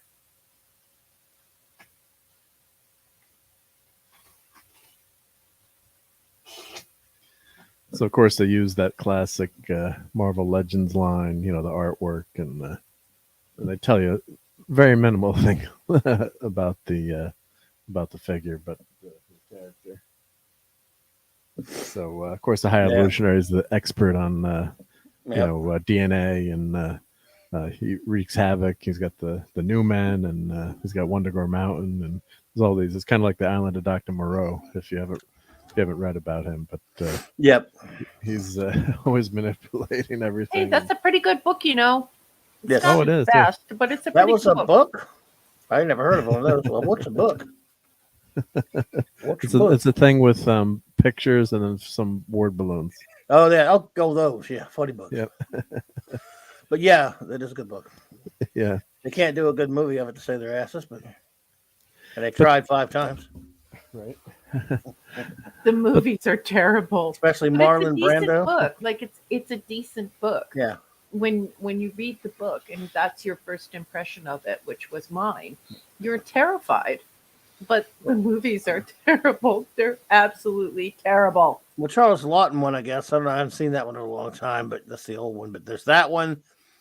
There's Peter Ustinov one in the 70s, and then it's a famous story of a major Hollywood scandal screw up for that one they made in the 90s with Val Kilmer and Marlon Yeah. Brando. Yeah. Psycho Man. Psycho Man. That's Psycho great. Man. Yeah.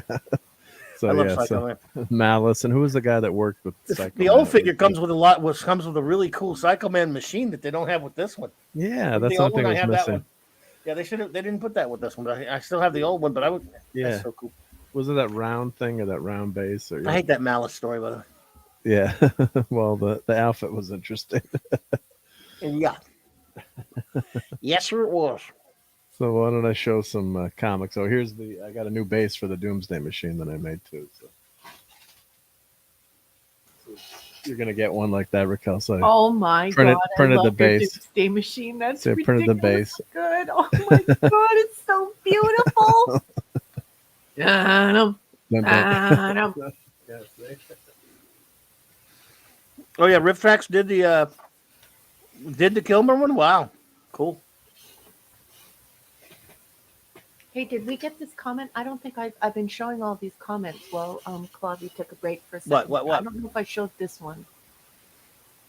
The thing with tablets is that they tell you that you never need to anticipate a mistake and avoid it, which is death to decent drawing. And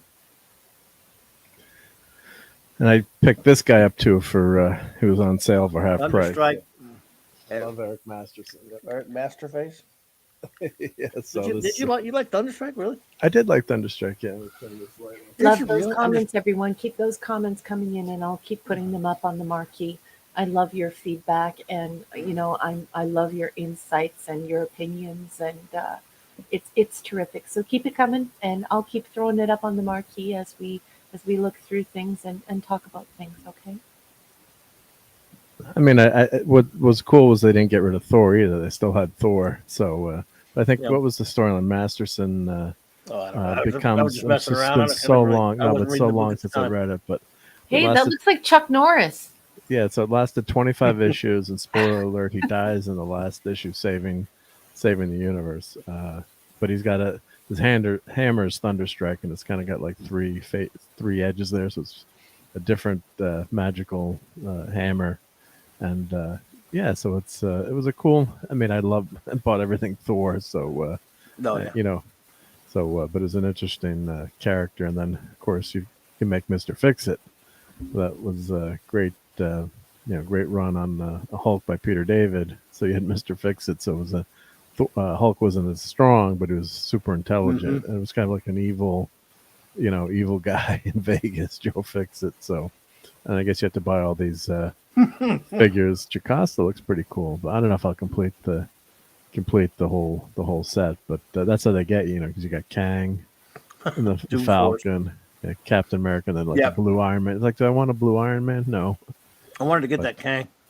the Kang does look good though. A Yeah, blue Iron Man? What? This is it's one of his blue armor. A blue armor he made for some reason. Was that underwater or a space armor? Underwater. He has a lot of armors. Yeah, D-Bud would tell Is us. that his celibacy armor? Yeah. Sorry. But I thought it Who was. guessed it? Yeah, but for it was on sale, so I had to have it. And of course, that's the new. We'll do a review of that. But those. You ordered it, or you just? Oh, I love It's on Thing in Amazon. boxing shorts. Thing in boxing shorts is adorable. Yeah, that's the issue that Claudia and I reviewed a few weeks ago. Did we? I didn't read 3. No, seven. Oh, The that's annual. that right there. Yeah, I think Yeah. you might be talking about the other one. I One was on the left. about the other one, 3. Yeah, no. Part 3. Yep. Yeah, still about that drivel. Yeah. Well, how dare you put that drivel over a great comic like that? I think that cover's good. Says Thor Norris. Thor Norris. Yeah. Oh, and before, and then Cal was saying, I thought books were those things used to prop up uneven tables. Yes, that's Hey, exactly how what did I it is. not see that? That was a good comment. I would have put that one up as well. Books, I don't like books. Books be all wordy. When was that idiot Kanye actually said that? Yeah. No, he did. He said it. I'm not making it up. What? He's talking about how he doesn't like to read. He doesn't like books because, quote, books be all wordy. Now, wow. I mean, eloquent as that is, it's also true. There are words in books. I know. I've seen them. I mean, find me a book without a word. Just saying. You can't. It's not like he's wrong. I mean, I've seen some books without words, but no, not many. And they're not that compelling either. Comment from Hungry Boy. He says, I received Doom Force for free from DC. I tried to give the copies away in the 90s. No one would take them for free. I had to use them in the kindling that winter. Wow. Bill's having a great time. That must have put out some bad fumes. Yeah, and Dagman went to go and heat up a piece of pizza. You're buying Harley Quinn? Hey, I can sell this for $55 now, and I bought it for do it now because it's not going to hold that value. $4, yeah. But this, you can't really see the hologram. Like we were making fun of the hologram covers before, but these are actually really just the camera doesn't do it work. Yeah, but after the boys taught me about why holograms are bad, like I understand now because it's not really a matter of taste. It was more a matter of trying to get suits into the comic book shop to buy up a whole bunch of stuff that the people who really wanted to read the comic books to take that away from them. They were buying it all up, trying to turn it into a collector's item no one will ever read. And so when Hungry Boy taught me that, and Decepticon taught me that, and we were talking with a few of the guys that night. I think Phantom Outsider was there, and just the regular comic book crew. After I found that out, I was like, oh yeah, holograms suck. Definitely, people should open up their comics and read them. They're not just for rich guys in suits to go and buy a full box of comics and take them home, and then no one gets to read them or enjoy them. So it's not that like I'm a snob. I'm still learning about comics. But one thing I will tell you is there are a great many people today in our society who are buying books and they're not reading them. They're putting them up on shelves so that people will look at them when they come over to their house and say, oh, you must be smart, you have books.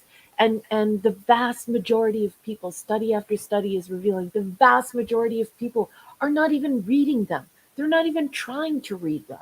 And so when I found that out about holograms, I was like, yeah, I totally agree with the guys. The guys are right here. Holograms, schmolograms. Because we would never want to be accused of misquoting unfairly Kanye, we have Max Redstone, the quote police, is here, and he says, sorry, Kanye said, I'm not going to say it in this stupid voice. Kanye said, sometimes people write novels and they just be so wordy and so self-absorbed. Sometimes this is a guy that apparently knows all about people who write novels. I am not a fan of books. That's a common splice. I would never want a book's autograph. Me either. Books never sign autographs well. If you ever see a book try to sign an autograph, I am a proud non-reader of books. A proud non. Wow. I mean, all right. First of all, yeah. I mean, look, you can't argue with that. Would you want a book to sign an autograph? It would look weird. A book having to sign itself?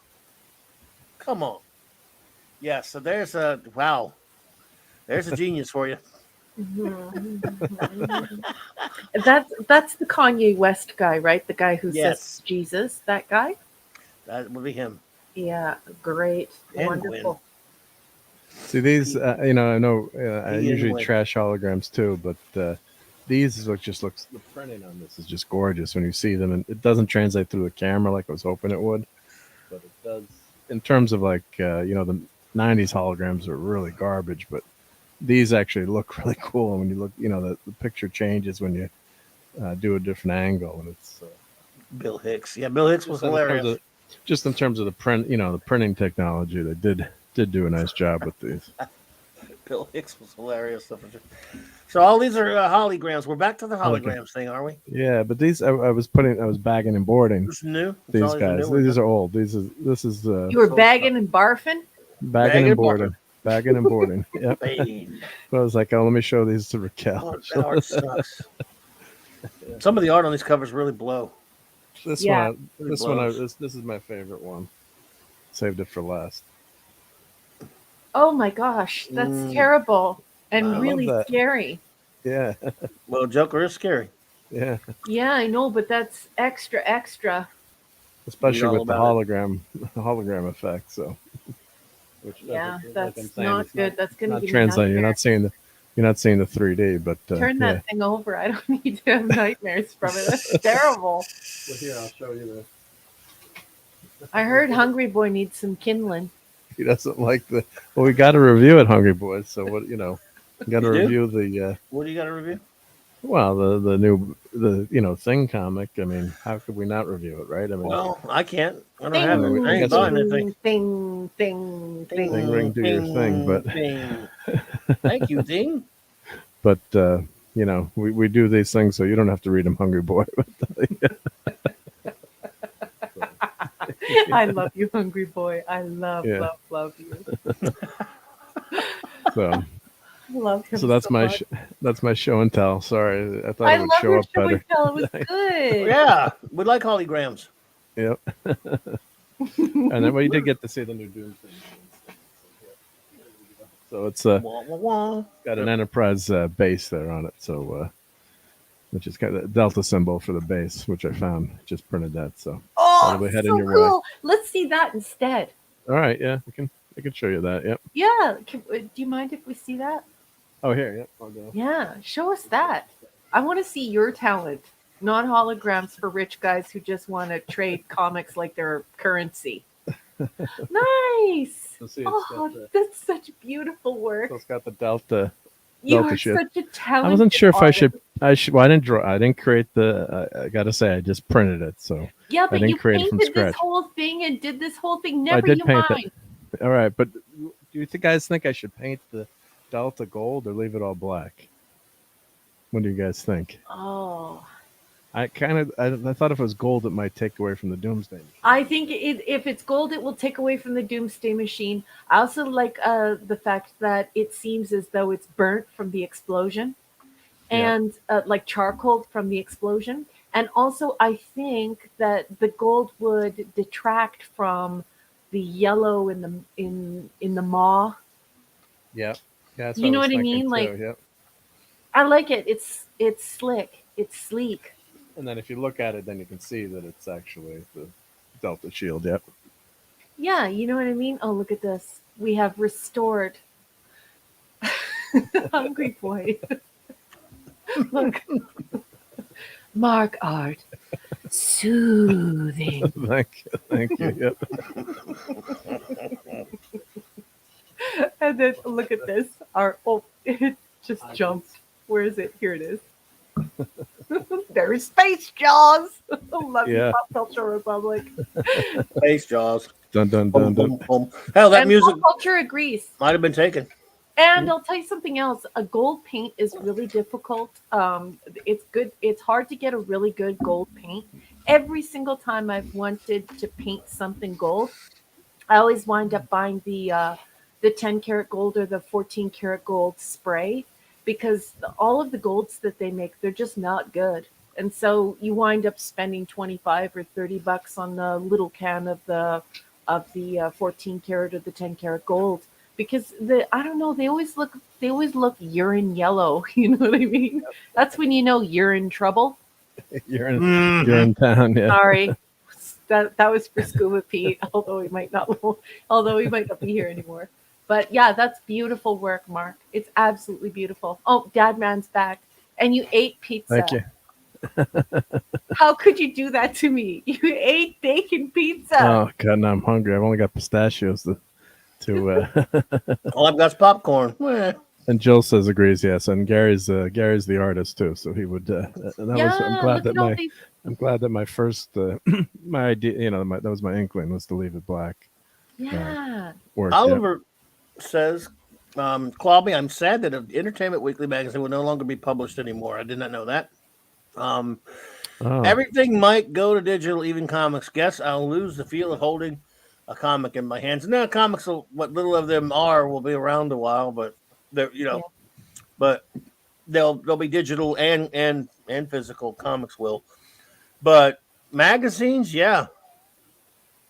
Yeah, because Entertainment Weekly, I got to always collect the superhero issues or the Marvel movie, or you got all those entertainment covers. It's got a stack of them, and it's when it goes digital, it's it might have the same good content, but I saved all those magazines. I guess it's one less thing to collect, but just not the same. Like you like Heavy Metal magazine. Aravik Sonder, guess who made the Doomsday Machine? Our Mark. Mark is a maker. He 3D printed this. I don't know where he got the idea to do the Delta stand, but it's just gorgeous. This comes out of Mark's mind. So he's taken these two 3D print projects, he brought them together, and he's hand painted these. He showed us the process. There's a beautiful video of it on his channel. Please follow Mark D with a C. He's not just a regular geek.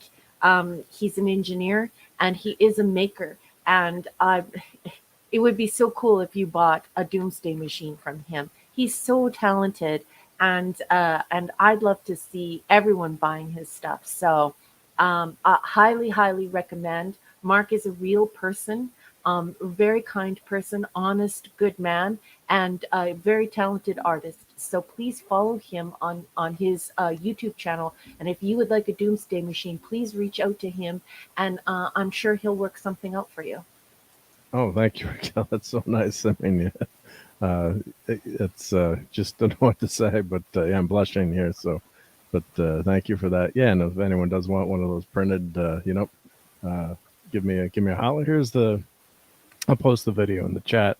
Yes, of please. The Doomsday Machine.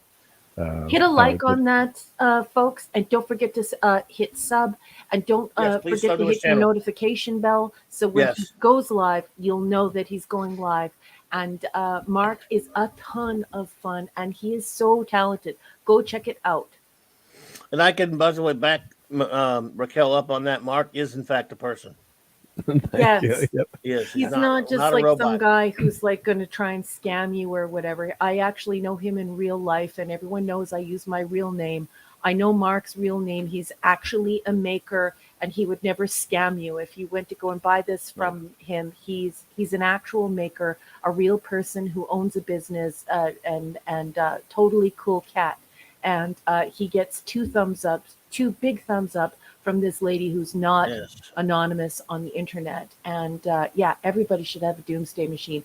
I am going to be so proud when I get mine. Probably take it out and show it to everyone who comes to my house. I think the paint on yours actually came out better. Oh, did it? Oh my goodness. Because I changed the technique a little bit each time, just to try to get it. And I just posted that video. And thank you so much, Hungry for Real Femme Fatale's return. Such nice comments. Really appreciate it. And I'm actually watching something print on my 3D printer right now. Oh, really? Through the interwebs, but I can't tell you what it is. It's a surprise for our captain here, and although he never wants anything, but he's going to be stuck. It's going to be a little bit different, but I think it's going to be. It's not a gift because he won't accept gifts. It's just going to have to show up at his place, and good. I don't think he's going to throw it out when. No, you warned me. I'll move.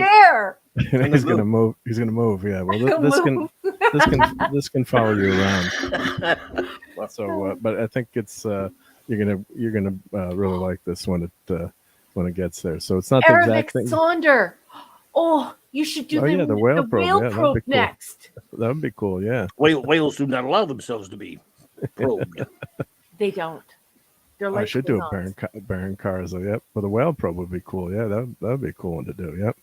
And that would do a night. You could do a different. When the probe goes vertical too. That might be a cool one to. Oh, how would you do the spotlight? You have to put like an LED light in it. Yeah, I was thinking of doing an LED in this one too. You could put an LED in this one too. Ah! You could, yeah, but then you have to have a battery or something, battery compartment. But no, yeah, it's just so much fun with the 3D printing to do all these things. So See, we I'm don't gonna, need the I'm gonna, filth, everyone at home. All we need is Mark. Mark is going to be our TOS All we maker. need is Mark. Mark is all we need. and the cool thing is you can print things that are, not available now too. So like Yeah. there's certain things that, I'm gonna send you your DM, Raquel, when you can guess what it's Okay. gonna be. All right. So I'm gonna copy this, and then you can't spill the beans to our captain here. So let me. I don't like beans. You don't like beans anyway, right? So I made the chili with all the whole meat. Oh Chili. no, I want beans in my chili. I'm not a communist. Beans in his chili. Oh, are you I'm not doing? a communist? Oh, but not too many beans. That Or man walking No, it's not just that. sent me a picture of his pizza. You are a terrible person. Oh, we have a bot. Somebody zap that bot. we got Eric K here. He'll zap it. Yep. I think got him. Eric stepped away for a second to go get got him. something to eat. Did you get it? Yeah. I think I got it. Let's see. There we go. Mr. and Mrs. Dadman Walking sending me midnight photographs of their bacon pizza. Terrible, terrible people. Terrible people. I mean, I love you still, but terrible, terrible people. Thanks a lot. All right, so I just DM'd you, Raquel. You can't. You guess what that's going to be. Well, if you just You DM might- her, you might- why did you can't say DM. accidentally? Why did you accidentally send it to my DM? Because now I just No, saw I it. didn't. I You didn't. did. I'm just looking right at it right now. I know what it is now. No, I see it. You put it on mine by mistake. no, you didn't. No, We you did. didn't. I looked right Oh at it. my God. Wow, dude, you should not. Oh Can't believe my it, man. God. I didn't put it in here. I just sent it to Raquel. You're Yeah, teasing he's me. not in here. He's a big fat liar pants. Yeah. So you think he would like that? Oh, he's gonna flip. He's gonna flip. Yep. So that's been printing I for. thought it was the other thing that. Yeah. No. This I had a problem with the other thing, so then I'd started to do this and to try to Well, get. as long as he gets something from Oh, you, this that is would be he's get. fine. Oh, this is he's gonna love this. This yeah, is so. genius. And I'll get the other thing eventually, but That's this cool. It's cool, Jill. Don't worry about it. But why'd you send the picture to me if it was supposed to be a surprise? He's a liar, pants on fire, hanging from a telephone wire. Do not listen to him. Make- I Making me feel appreciate bad. it, but yeah. Now you can return it now. Yeah. No, this can't be returned. And it's, oh my goodness, he's going to lose his SHIT. no, I know Yeah, where it it's is. it's I'm looking almost- right at it. Oh, sorry. Oh, you mean It's figuratively almost speaking? Sorry. it's almost done cooking, shall we say? So, yep, you'll love that one, I think. Yep. Jill's daughter is Wanna be- eating a hot dog. Won't it be rather cold once it arrives? This Well- is ridiculous. We have hot dogs and bacon pizza in the chat. You people are just terrible, terrible people. Now I want a hot dog. I'm eating a piece of popcorn right now. What do you say about that? That's the food show. Yep. 4 pieces. Well, it always becomes the food show at the 2.5 hour mark. Mhm. Yeah. Right. So yeah. So it's no. I'm happy to do that, and you can't return it once you get it. So. Thanks. Well, Oh my goodness! I'm Look surprised at for this something like beautiful that. comment from Hungry Boy. Baby comes first always. Portala. Oh, Max has got a chicken pot pie, really? and Pop Culture Why? Republic is now going to get a snack. That's it. I'm going Not to done. I'm going to Whataburger right now. Oh, I Oh, wish wow. I could. 24 hours. You know, they're open 24 hours. And Dad Man Walking is calling me on it. He's saying, "Well, you have peanut M&Ms." He's right. Wait. You have peanut M&Ms? I have peanut M&Ms. Oh, no. That's not acceptable. We only eat plain M&Ms around here.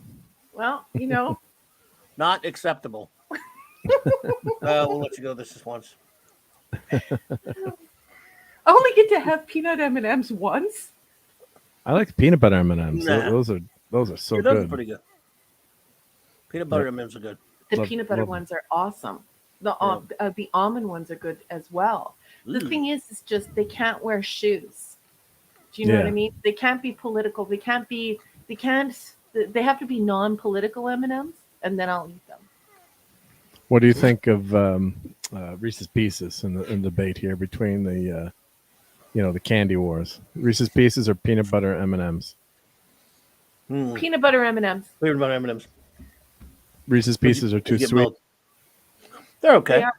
They are too sweet. That's a legit comment right there. I like them, but I've never loved them as much as I don't know. E.T. started those, didn't they? Yeah, well, that was a famous thing. They went to M&M's, and M&M's turned them down. They said, "Well, we're not going to want to be in this stupid movie. It's not going to gain us anything, right? It's not going to help our marketing at all." And M&M's turned it down, so they went to Reese's Pieces, and that's what put them on the map. But I think, lately I've been noticing. I think the Reese's Pieces are a lot too sweet. They are. So I love. I do put them in a long time. I do put them in my Kirk is a popcorn. saint. Look at this. He's such a saintly person. I wish you folks knew JT Kirk better. But this is a typical comment from him. I had my organic veggie tray. Not quite bacon. Sweetheart. That's hysterical. But we have an air fryer. Does that count? Yeah, air fryers are good. Yep. We just tried an air fryer this weekend on chicken wings. How was it? It was okay. It was all right. But I'll take my deep fat frying any day. Throw it in some fat, and some butter, and then put some bacon on it and put it back into the butter, and then deep fry it again. And I'll eat it. That's hysterical. Yeah. I'm kidding. But I do like stuff that's deep fried. So we're getting some votes for Reese's Pieces in the chat though too. So plain M&Ms. Yep. And you know what? I guess I guess the Reese's. I've been doing that in the popcorn, so that's a good because you get the salty and the sweet together. Yeah, that's what I'm doing right now. Yep, it's good stuff. But I haven't been out shopping in a while, so. Yep. And I did get one other thing in the mail today because I got gift cards for Christmas. So of course I'm not going to buy anything practical. So I got one other thing to show, except it was a shipping travesty. So let me share my screen here. So unfortunately, I ordered. Guess what I ordered? And this is what I got. What? Oh, let me go back here. There we go. So I ordered a Lego. Ew. And this is what showed up today. Ew. Friends? Yeah, I opened the box and said, what kind of joke is this? What's going on? Friends, the apartment. Why is there a Friends logo? I mean, Lego. Because Did there you is. order this on purpose? I did not order this, but guess what? This is what I ordered. What? Read it. Read this here on the left. 1989 Batwing. Wow. So what happened? Apparently, I guess this sticker got ripped off the box and ended up on this cardboard box. And there's also a Friends card, on the sticker. But there's some plastic here, so it clearly got, ripped off and translated to this box. It's a fake. I was like, but couldn't they have sent me like the Death Star or the Star Destroyer or something? Why would they do Friends Lego? Oh, their Friends are popular. Oh. But I was like, God, could you imagine if that had gone on like the Millennium Falcon Lego, which is like, $600 or something, or, the Batwing's not, nowhere near that expensive. But I was like, couldn't I have gotten something really cool and I just sort of kept it, or like the Star Destroyer or the Death Star? What are you gonna do with it? I sent it back. I just said, wrong box. And sometimes they say you don't have to send it back. I was hoping they'd say that and I could give it away to someone. No, that thing's expensive. That's big, dude. Yeah, no, this is an expensive set, but I was hoping, sometimes they say, oh, you don't have to send it back. But here's the sticker, and here's, so it's Lego Friends apartment. And then this one should do a video about that. Yeah, I was gonna say the same thing, Eric. You shouldn't be showing the barcode. No, but it's nothing. It's not me. This is just the warehouse barcode. It's just the Lego. Okay. It's nothing private on here. This is just the warehouse Amazon scanner. So Eric I guess the and computer. I were concerned. Thank you. Yeah, no, I checked. You're not doxing this time? No, this is just Lego DHL Supply Fort Worth. It's their their warehousing. So this yeah, that's usually I dox myself, but so far Yes. not I was tonight. But yeah, this is I checked this label. Yeah, thank you for that though. But yeah, this is just their private or internal warehouse. So they must scan it, and this was stuck on there. So like, Wow. I don't want the friends Legos. Like, come on, that's no fair. But Yeah, that's so I terrible. went back. Friends. So. Ugh. Ugh. Never watched the show. Never will. Me either. Head desk. Head So, desk. Head actually, I'm not. desk. So if I got this for free, yeah, Raquel would not want me to send this to her. Yeah. Jeez, no. It was ridiculous. And all of the photographs that you sent have come in. You sent me 2 more. Yeah, This I did. is Yep. Beautiful work. Tim's talk. Hey, Tim. Hey, What's Tim up, buddy? Scott? Good to see you. Good to see you. Thanks for stopping by. Well, that's messed up there, dude. Yeah, I was all excited to get them. I'm gonna build this build it this weekend maybe and put it together Right. and do a video Now, of it. how big is And, that? Don't you want to build some Friends Lego? What person would want to rebuild Oh Friends my Lego? God. well, here I'll show you the picture of the. How big is the bat wing when it's no it's can't be pretty that damn as big as big. that Oh, box? it's huge. Oh, it's huge. Batwing. Yeah. Really? Oh yeah. Here I'll show Lego Batwing. Here we go. Let me pull it up. Then I'll go to the. No wonder screen we're here. experiencing the death of toys. Yes, you too can rebuild the apartment from Friends. Wow, I can't imagine. I mean, I know it was a popular show. I never could get into it, but wow. It's $150. JT Kirk, are you serious? Yeah. It is, yeah. So here's the Lego Batwing, and of course with There you the go. new movie That's more coming like it. out. Yep. So this was the box I was expecting. That's a much smaller box. Yeah. 2,363 pieces. That's big. Yeah, it's going to take a while to put together. Yep. Hey, So, good evening, David Serda. David said, hey, David. hey.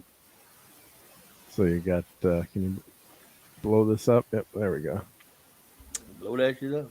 Yeah, that shit up. exactly, Hungry Boy. You're always on the same page as I am, and I do love you and appreciate you so much. Yes, it is the death of imagination. It is the death of the imagination. It's just terrible. Like, why? It doesn't make any sense to me. So you're rebuilding a situation comedy with Lego? What? Yeah, I mean, I understand it's a popular show, but I wonder the correlation. I mean, how many people who were big fans of the show would want a Lego thingy of it? Yeah, that's when you're thinking to yourself, what's the demographic? What's the psychographic here? So there are a bunch of 40-year-old ladies out there that really, really want to rebuild the set of Friends to put where? To give their Well, I guess- toddlers to do that? I guess they're selling, but yeah. I mean, kids wouldn't want it, would they? Yeah. So, no. No, but Friends was actually one of the most popular I shows know it on. was popular, but I understand No, I mean, that, but when you're no, building a Batwing, no. you're building something that's actually like replacing modeling. So this is Yeah. not only a toy, but it steers the It's like a model, imagination, and it's a model. But when you're buying the television set of the TV show that's a situational comedy, what? yeah. Yeah, but I think mean- that there's some on streaming services. Actually, was one of the most popular things streaming on Netflix for a while with young kids. That's all I'm saying. So it was Well, like Weird. another generation. Like my I think some of my kids were watching it for a while. Kids are watching 30-year-olds struggling to find love and Yeah. jobs. in the 90s, Yeah, Oh my God. yuppies in the 90s. Hungry Boy. Yeah. I'm just going to put up Hungry Boy's comment again. Thank you, Hungry Boy. Thank you, honey. I love you. Bob the Goon. These are cool. Yep. You got Bob. Yeah, That Bob doesn't the look Goon. like Tracy Walker to me. Tracy He Walker to me. shrank. Pim particles hit him, or not? Or Bob, gun. Yeah. JT Kirk wants to know if you're going to clap the Friends intro when you build it. I should, right? Why Yeah. didn't somebody tell me you had one of these things? So you can That also way. hang it on your wall. So, guys, what are the chances the missus is going to let me put this in the family room, hang it on the wall? Hmm. You vote yes or no, or Oh, Mark will be everybody. sleeping on the Room at couch living for. room. Do you have a front room and do you have a family room? Are they two different zones? Well, I do have the '89 Batmobile under the TV, so we do have a family room and a TV room. But yeah, I don't think this is going to happen. But Family I'm room not a might Wall Smith- happen, but the front room, the receiving No, room, the parlor, no. I'm going to say no. But the the family room, yeah, she's. What are you? Now I can blame it on her. The in-laws gave me the gift cards, so I can Oh, blame well, her. then that's I can blame her, exactly yeah. who you blame immediately. But this is so cool. It came out. You can actually hang it on the wall. That's that famous scene from the movie that the Batmobile Batwing goes vertical and then against the moon. And I actually found a plexiglass case that someone sells with the diorama background. Oh, which is so wild, yeah. So Yeah. no, Lego did a great job with this. So in that stand, I just got to find a spot for it once I get it. But it's like one of those. I'm like, do I want it? Do I want to buy this? I could get something practical, or it's like no. That's not practical. I mean, you're right, Stefan. How is that not practical? Hey, nothing to do with the bat can be impractical. Let's modern Right. drivel, of course. And besides, Right. you got the movie coming out, that horrible The Batman movie coming out in a couple of weeks. Yep. You're gonna have something to. But it would be difficult to argue against this. It's a model and it's also a puzzle. So a puzzle model that how could you ever argue against that? Of course you need this.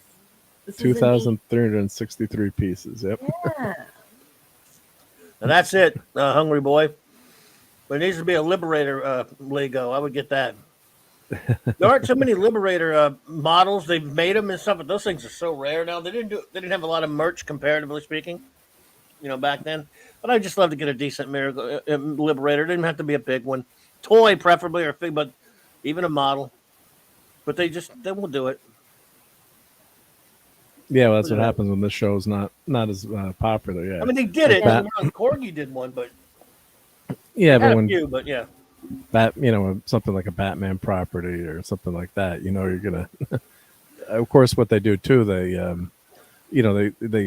sell out too after a while. So they have the tumbler, but the '89 Batmobile, which I have, and you were on that. You helped me do that video stream a while ago. That just sold that was out. fun. Yeah. So that Really? Wow. that sold out. Yep. Let me Nice. see if. Oh, I could have done full screen. Too late. That's all right. But let me see if I can find that. Here, I'll find the Lego '89. Oh, I got to show everyone a Lego '89, 1989 Batmobile. I love Space 1999, Hungry Boy. Space 19, and yep, that was cool. And have you watched that recently, Raquel? Yeah. I I need to go back and watch some. It's been a little while. It's so much fun, and it's just wonderful. I just love it. Space There's some 1999. scary shit on that show there. Yep. So you helped me clobbering times. You were on my did? stream when I did. I did the video and all the Batmobiles that I had. Oh, yeah, and yeah. This is this one. Yep. So you can go look that up too. That was fun to show all the Batmobiles, and God, the '89 I remember as that much as show. That was the show where you were afraid you broke it. I did actually snap the hood off one of my Oh, expensive you did I break broke it the then. hinge. I did. I was so sick over that. Yeah, it still looks good, but the hood it's a very small metal part, so I don't know how they even made it. So I dropped it and I grabbed it by the hood, so the hood snapped off. But you can't tell when the hood is down. But it's just like grunt. It was like dummy klutz. But that's all good. It's for the. Do you like the second season of Space 1999 now? yes, I do. I like With both. Maya? You like Maya? I like Maya. I don't like season 2 as much as I like season 1. Mm-hmm. Season 1 to me is far superior. But I love both seasons, and I absolutely would totally dig having a model where I could make an eagle. Oh, Why did Barry Morse leave? Barry Morse left after the first season, which is great. A buddy of mine went in 1999. Had a big Space 1999 convention in California, and a friend of mine went to it, and they were all Really? there, Wow, are you serious? including the guy, Barry Morse. Said he was a real nice guy. Got to meet them all. Martin Landau and Barbara Bain were there, and Catherine Shell, all those guys. The guy. Oh, guy played Nick. What was it? Nick Carter. I'll keep doing it. Yeah. All those guys, all of them were there. It was great. They're Yeah, really I good to their love fans. I love it. I'd love to do a model even if I didn't keep it. I would love to do a model of Oh, the Moonbase Eagle. Alpha. The Oh Eagle. yeah. Oh, they had. I'll show you a place that has them all. But look how cool this is for the Lego Lego part, the Lego kit. Excuse me. So you can. They sell this plexiglass case with the different backdrops. You can have Oh yeah. the kit in here. You could have it, I don't think without I the would do backdrop. that though. I think that's kind of cheesy. I think I would leave it like just in a plain box so it looked like a museum piece. I kind of And like so it couldn't get wrecked. You know what I mean? Yeah. Like, Well, they do sell it. Yeah, you could buy it just clear like this too, yeah, or you can just get buy the the clear. background. I don't really like the whole photograph in the background. It's kind of cheesy and it takes away from the work that you put into to Put in make together, it. right? Yeah. Like 2,000 pieces. I want to see the work. You know what I mean? Mm-hmm. Like that 10,000 piece Yep. NCC 1701D that was being trucked around all over North America and was at a couple of cons I was at. You know what I mean? Like you want to see Yeah. the work, right? Oh yeah, yeah. You don't want to take I have away from a it. Yep. couple of really nice Space 1999 T-shirts that I got from Redbubble. It was an artist who did who drew Moonbase Alpha, and it's beautiful. Nice. Patrick Troughton was on that in the on the second season episode. Hungry Boy, by the way. Mm-hmm. Yep, they sure And did. I'm trying to find the Christopher Lee website was for it. very scary in that episode. Yep, they had Patrick Troughton on one. They had obviously actually Lee and Cushing. Yeah. Catherine Shell was quite a babe. Mm-hmm. Yeah, I mean that Yeah. show radically changed the first and second season. Changed the It's music. They changed. different. They had a shape They did. changer to go to animals, whatever. Yeah, Yep. Manimal. then Yeah. animal. She was Womanimal. She was Womanimal.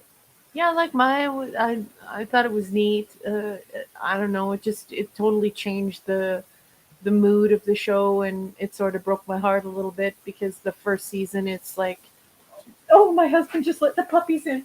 Sorry if you hear Puppies! the puppies going crazy. Hello, baby. Puppies, hey puppies. I think Uh, Brian Blessed wasn't Brian Blessed on an episode, Hungry Boy? I can't remember. I think he was. I don't remember. There you go. What's that there? Whoa. This is the this is the one that everyone loves these models here. So let me go to the home. Wah, wah. That music's This is coming in. I six- can't yeah, help it. it's the home. Wah. Sorry. 1612. Yep. So R&B. Look, oh, they made some gorgeous.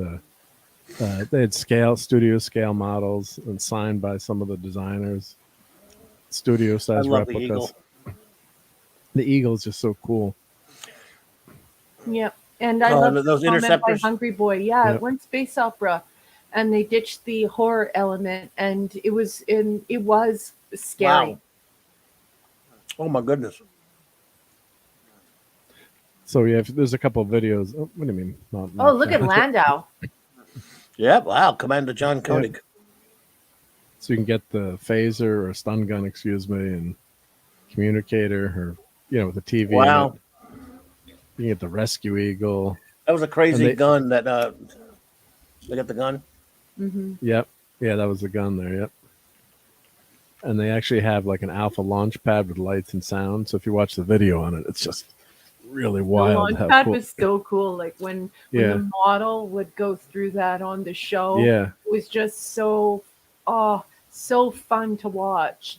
I love using the word fun because Space 1999 was so fun. And I just love the scary. model work. Yep. The model work is just so beautiful. They can do CGI up the yin yang all they want, but they're never ever going to replace Yes. models for me. I love models. I love the way a model makes a show feel. I love the way, just the look of it, everything about it. It's fabulous. You can buy the helmet. And I've always found Wow. models more compelling and more believable than the CGI. The CGI, I look at it and I'm always like, this is just crap. This is fake. And there's an artistry, there's a craftsmanship involved in making these gorgeous models. Oh yeah. And there's something about these eagles that everyone just loves. These eagles. It's because just like, I don't know, they're just so beautiful and season 1, you can almost see the piano wire that they're using to move them around, or fishing line, whatever Yep. it is that they used. And it's just so beautiful. It's like, it just, the whole thing, like some people might find it cheesy. I don't find it cheesy. What it does is No, it's it beautiful. reminds Yeah. you that somebody's mind, this came out of somebody's mind. They dreamt up this whole world and then created it with people and models. And Right. it's such a beautiful thing. The Andersons were amazing. Yeah. They were. Pleasant Valley. Hey, hello, BC. I mean, they did, all those puppet shows, and they did UFO, then they did this. Yes, actually, I've seen a bit of that stuff. Yeah. And I someone loved mentioned Thunderbirds as a kid. yeah, Dragon's Den. That scared the crap out of me as a kid, Hungry Boy. And I mentioned that before. My sister and I had nightmares because we watched that episode. It was just scared the crud out of you. It was just It was scary. just But so. Oh God, it was just they so. had a lot of horror, and it was really kind of a horror show in some ways. It was such a creepy episode. It was just so well done, even with the the effects at the time. But it was just you just had nightmares. Of course, knowing that guy's on the ship by himself. Oh, that's so scary. How much is that in Canadian? 150 pounds. Hey Siri, how much is 150 pounds in Canadian? 150 British pounds is $259.11. Wow. And add 55 to ship to Canada. Yeah, really expensive. So probably be over $300. But look at how Yeah. beautiful they are. Damn. Did a nice job with it. wow. Yeah. Wow. Retro can get him for $8 ship, 8 pounds shipping. Yep. He cannot. Well, he's in England. He's so over yeah. there. Oh Yeah, yeah. yeah. But he would still have to Lucky pay full guy. price for them. Hey, can we see Yeah. that? He meant for shipping. Yeah. Can we see the gun and the communicator big? That's as big as it's going. I went. Let's see. It's beautiful. Yeah. David Serta, sure. The montage at the beginning of the episode was really cool. Yeah. Yeah. And don't get an eagle with the commander because he crashed the most over the series. So if you watch someone has a YouTube video like tallying all the crashes. I had this toy as a kid. I think I bought. I don't know if I think they got trashed, but I've think seen. I had I the don't think Space we Team ever had that 19. one, but that was a cool. Yeah. I had like an El Cheapo version. Oh, Hungry Boy, I love you. Thank you for saying that. I love you very much. Yeah, this is beautiful, you guys. It's Cool just stuff. such a shame. I mean, that's $300 for me, but wow, it's just beautiful. Imagine that on your shelf. I wonder if it comes with that stand too. That would be nice. And remember they had the Nice. TV. It was the TV screen in here. I imagine it does. Yeah. Doesn't come with the batteries. Red though. alert. Oh, God, Yep. look at that. right? Oh. Something about the old shows. Something about the old Yeah. shows. The imagination, the love that went in them. When it's just I Stun, don't know, sad. Chill. It's all gone. Oh, Nice kill you. yeah. Oh, I want to swear. Yeah. Do you know what I mean? Turn that stun gun. Yeah. I don't like swearing in certain situations, but I really want to swear right now. Do what Oh, you it's- got to do. That's too bad you can't find that because they had like life set or studio model. It's not working on their website, but they had massive models. I made an R&B has a couple of them. I bought one. It's like a massive size eagle, so it's Yeah, you got Do you big know eagle. that Jerry Anderson has his own website where he sells his original artwork in his T-shirts? wow. Mm. Did Wow. you know that? Mm-mm. Nope. Yeah. Thunderbirds he's a got go. He's got his own. Is he He's got still his with own us? website. I forget. Just look up his name. I'm sure it's you can find it quite easily. I found him very easily. Oh, here's the huge, massive Didn't eagle one. Yeah. Didn't he pass away though? I don't know. It's whomever is taking care of his estate, but it's Yeah. like you can go and get it originally from him, and so it's nice because instead of getting like a knockoff or Wow. Very nice. But look how big this one is. We won't play it, but we'll It's just. not big. It's just the right size. What's your problem, Mark? Yeah, Mark. Come on, Mark. Who are you even? Are you even really Mark? Liar pants. 1975. Right? But yeah, go. I'll put the link into and you can go watch these. But yeah, it's just brilliant stuff. It's just so gorgeous. Yeah. So just love Imagine this. Yeah. if you were a 70s kid, your mom made a moon base outfit for you for Halloween. How cool would that have been? It sounds like that must have really happened for you. I would have loved Right. that. That's nice. Yeah. And I swear I had that toy as a kid that it would I shoot. didn't but have it that shot. kind of parent, though. I had a parent who was on stage all the time. I got you. Wow. I think I had one that shot plastic discs for some. Those cheesy shooters I that know what you're shoot talking about. Yeah. I may have even had one. But Or it might have been like a knockoff too, to Or like seen kind of them look anyway. like it. Yeah. Yeah, it's nice, Eagle. And I cannot believe the communicator and the weapon. And they're great. I can't believe Landau. wow. I can't. Like, Figures look good I too. wish Andy Masterson were here because he would definitely have something to say about the accuracy of his face. Like, that's great. No, these are Yeah. nice. Yeah, with the helmet. The the Pop tunic. Culture Republic. It's not big. I want it life size and functional. Right? Yeah, who are you kidding? Yeah, but this figure's just so cool. Yeah, I don't even like figures, and I definitely want that. Like, Yeah, I'm he's got- I'm a straight up nerd. Like, I'm an academic. I'm not into collecting. I'm not a geek. I don't know all this stuff about toys and collectibles and all these things. I don't. But I clearly 100% want that. Yeah, it's really cool. Yeah, and I can't believe how accurate it is to his face. Look at how accurate it is. It's beautiful. How much is this guy? It's sold I- out. Oh, sold out. Did they? Oh, Of course it would be sold out. 50 pounds. 50 pounds. So not that bad Wow. actually for what you got.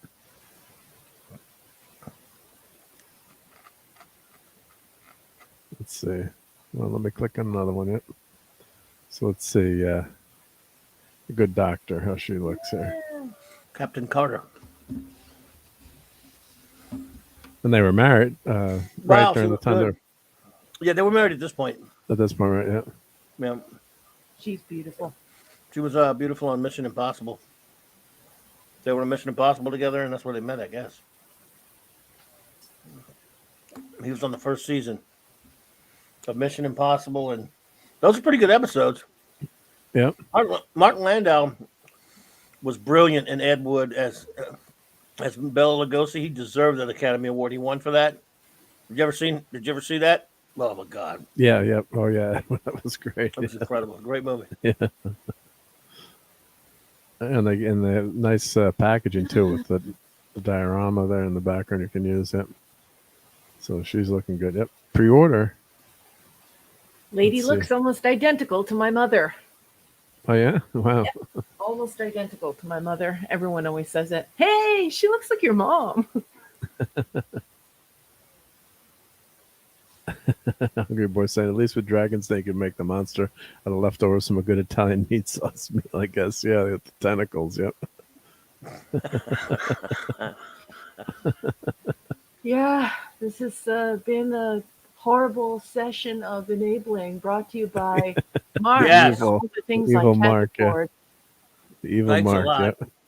Thanks Oh, a he lot, Mark. Thanks a lot. Yeah. It was last time it was he's showing actually up here. a torture Rich Kell special because he knew it would torture you more than me. But I can't, he could show me some stuff that would torture me probably as well, though. So he's good for either one of us. Thanks a lot, Mark. That's I'm even not your gonna- real name. I'm not even going to show the tricorder next, right? No, don't do that. I don't wonder when that order is opening up. I got to check. Right? Pleasant Valley Picker? No joke. Like, Whoa. he says the Martin Landau figure is hilarious. This It's was bad. scary real. It is scary real. And it's only for 50 pounds, so that's not bad too for That's the. ridiculous. That's way too much money in Canadian bucks. But overall, for the quality, it's not bad. I have to say. Well, But, yeah, of it course is it's expensive. worth it. If I had the money, I'd pay it. Yeah, But- no, but I'm saying it's not a $10. But for the for bang for the buck, I think it's worth it. I think. I Oh have to yeah, say. the thing's worth Yeah. like 80, 90 bucks. But I can't Yeah. afford that. And to bring it here, it's probably at least Oh yeah, $100 unfortunately, yeah. each. Maybe $250 each. God, I love Oh my Space God. 1999. Tomorrow I'm going to wear my Space 1999 t-shirt. Oh, and they have Not one the with crop top one, the longer one. they got the moon buggy too. Yeah, I love the moon buggy, especially when they hop out of it and try and act like there's no gravity or half gravity or whatever. Oh, Yeah, I love it so much. they're with the moon buggy. That's cool. Don't mind my puppies. My puppies are just rambunctious at this hour. Sorry, everyone. Yeah, they did a nice job there. Yep. Put your Yeah. helmets on, guys. There's no air on the moon. Yeah, great details there.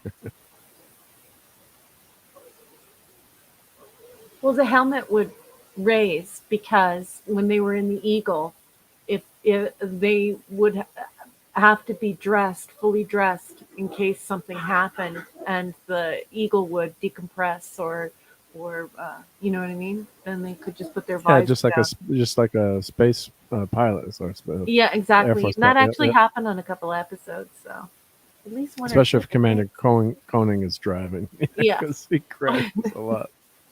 So yep. So yep. So hope you guys Pop Culture enjoyed Republic. Should I ever win the lottery?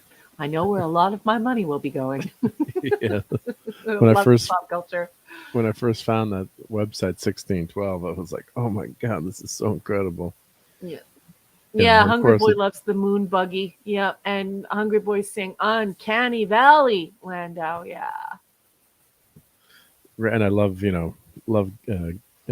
Anderson, Thunderbirds, and the Thunderbirds are go, and had to have a bunch of those toys. And I tried to do the Thunderbirds and just, I and it's not the first time I tried to do the Thunderbirds, but I tried to do the Thunderbirds multiple times and it's just too creepy for me. You know what I mean? the movie, my kids love the movie too. They played the movie. A lot I'm of going the to hit people. mute because my dogs are currently arguing and fighting over Oh, something. that's okay. And we lost Clobbering Times here, so I don't know where.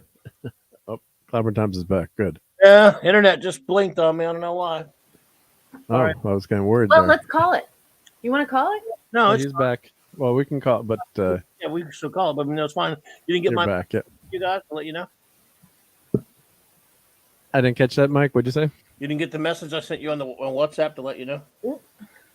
I did not get the message. Oh, I was did. doing I did now. Oh, now I got it. Yep. No, we anytime I go, drop sorry. out, that's I'll try to. Anytime that Yep, does I see happen, it. Yep. that's the best way. But at least Raquel has control, so Yeah, that's a good thing. So yeah. Yeah, Sorry it's about not that, everyone. quite as scary anymore now that, now that I'm able to ride second chair. It makes it a lot easier, doesn't it? Yeah, I don't know what happened. Just the interwebs just died. Yeah. Just pooped, went blinked. I don't know. I'm just it took a while for it to get all back together like it does. So. Nope, Anyway, glad you made it back. Yeah, no, because whenever I'm sharing the screen to it, I don't pay attention as much to the what's going on the other side. I love so. our chat. What are we calling it? Let's call it. It's a boy. David, I would have. David, stop! My credit card is on fire. I was about to go into the chat to tell you if you guys if it stayed off at any length of time there, but yeah. So I don't know. We've had some garbage weather earlier, but I don't know if that's what it is. Hey, you never know. You're on your phone right now, or it came back. No. It came back.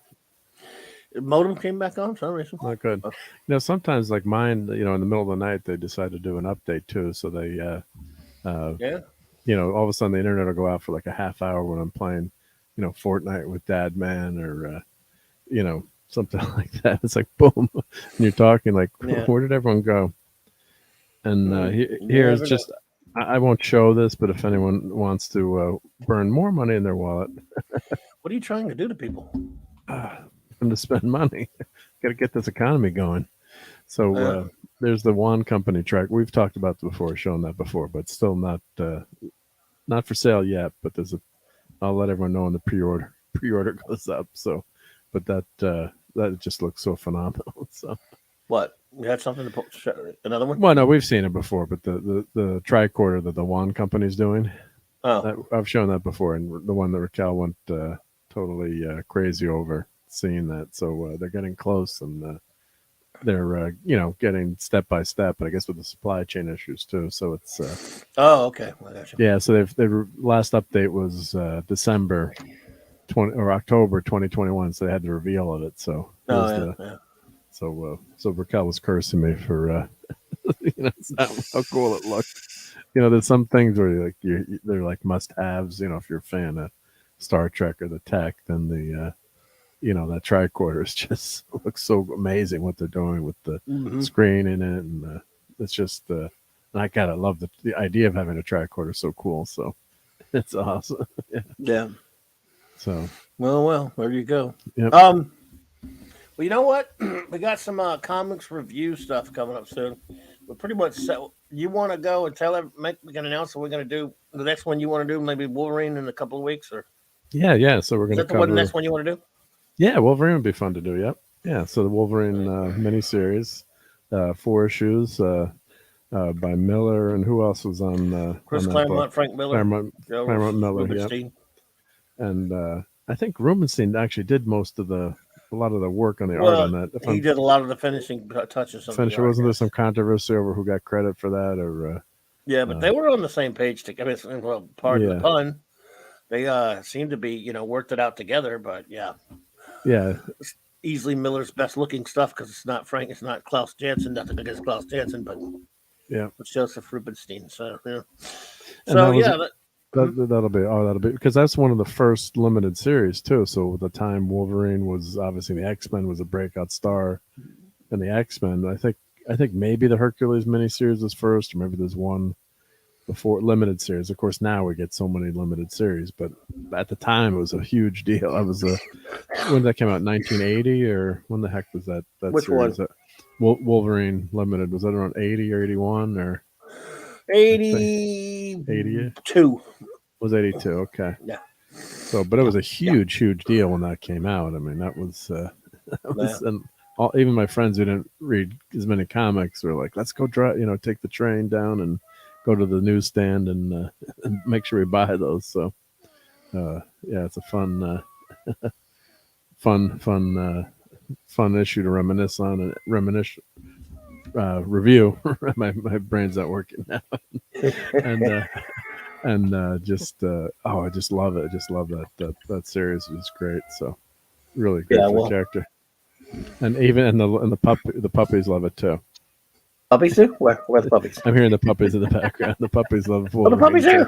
Yeah. I stepped away for a minute to go and feed them so that they would settle down because, oh my goodness, sometimes I don't think they should be named Paco and Lola. Sometimes I think they should be named Havoc and Mayhem. Yes. Chaos and Mayhem, or Havoc and Mayhem, that would be great. They're a double act. Yeah. And did you see what Andy Derivative Jill wrote in all caps, communicating? These tricorders come with data discs because I put the link in. So sorry, Jill. They what? They come with data discs, so they actually work. So you can have you do different functions with the tricorder, with the round disc. So you can change them out for different functions. So they replicated that in the tricorder. So Jill's great. Just damn you, Mark. You showed that while I was gone. You showed the tricorder while I was gone? No, I didn't because I didn't want you to get too upset. Yeah, don't do that. That's bad. And all you're going to do is make Jill feel bad. Why are you doing that, Jill and I? I just mentioned it. I put the link and I said I'm not responsible. Don't do that. That's bad. Bad, Mark. Shin kicks. There's a busted up shins, dude. Yeah, good thing I have the anti-gravity suit on right now. Yep. So every time you show that, you just you just break my heart. I'm crying. Jill just gets up and leaves the room. What are you doing to us? Well, since we were just talking about that Wolverine that we're going to review, we're also going to on an upcoming in the not too distant future, not next to the AD or anything, but on a CLOBBY'S Clubhouse, we're going to review a comic that Raquel's going to read before we review it. She doesn't know that yet, but she's What? going to. Wow. She's going to be getting it soon. Oh my god, I'm so excited. Can I also just say this? That right really there. Quickly. Cry, Wow. Havoc! And let's slip the dogs of Raquel. Love you, JT. Okay, so what are we doing? This is going to be fun. As soon as I'm able to get this to you, because I know it's been forever since the last book it never got to you, which we'll get to you. It's not which is my damn fault, and I'm mad at myself for it. But now you have a copy of this. God. This is a graphic novel of Star Trek. What? Yes. It's considered. Okay. I remember you telling me about this. I'm very excited. I mean, it's one of the most critically acclaimed Star Trek comics ever. Well, you like it? I don't know, and you're gonna have to be honest, brutally honest about it. I will. I promise. It is, We don't want to hype it too much. No, but it is highly acclaimed. I know. Yeah, I'm joking. Always we were has saying like 10 before millions of these. about saying like, oh, that you know how much you love something, and then the person watches it like it wasn't that good. Yeah, but if you live near an Ollie's, folks, they have 10 billion copies, at least the Ollie's around here, of this thing, because there were multiple. It's been in print for so long, since the late 80s rather. That is just they have tons of them. It's like a $20, like a $10, $15 book, whatever. It's like $3. It's like and they've got stacks of them. Excuse me. Just stacks. You know what they do? They buy like a warehouse and they have they're in all these great leftover shape. books. Yeah. I mean, it's not first printing or anything, but it's a it's a very popular. It's one of the most popular Star Trek comics ever made. well, So if Oh, you- that's for sure. excited. Yeah. I think So- we're gonna have a blast. And I haven't read this in a long time. Apollo me, hello again. Hang on a second.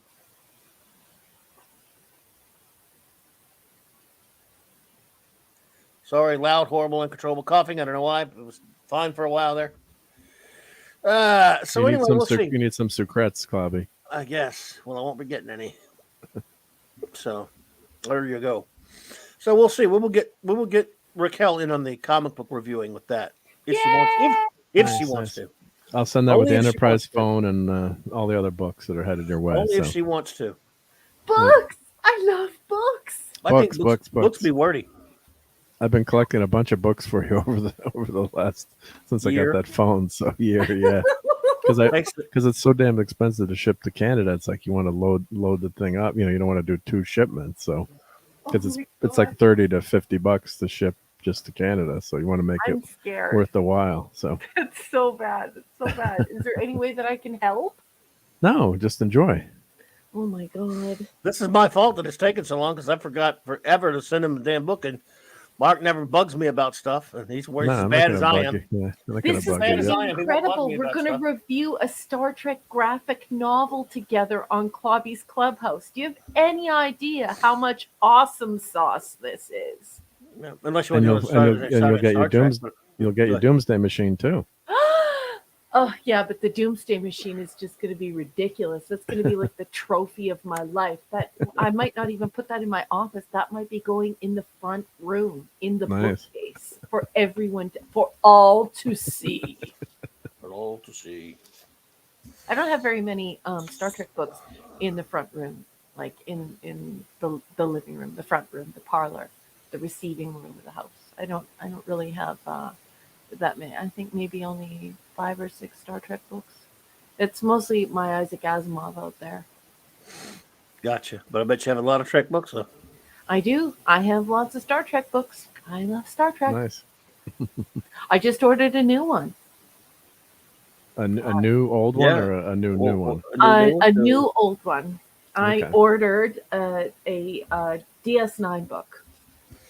Oh, what's The that? compendium one or the? No, I couldn't afford it. It's $400 Canadian. Jesus.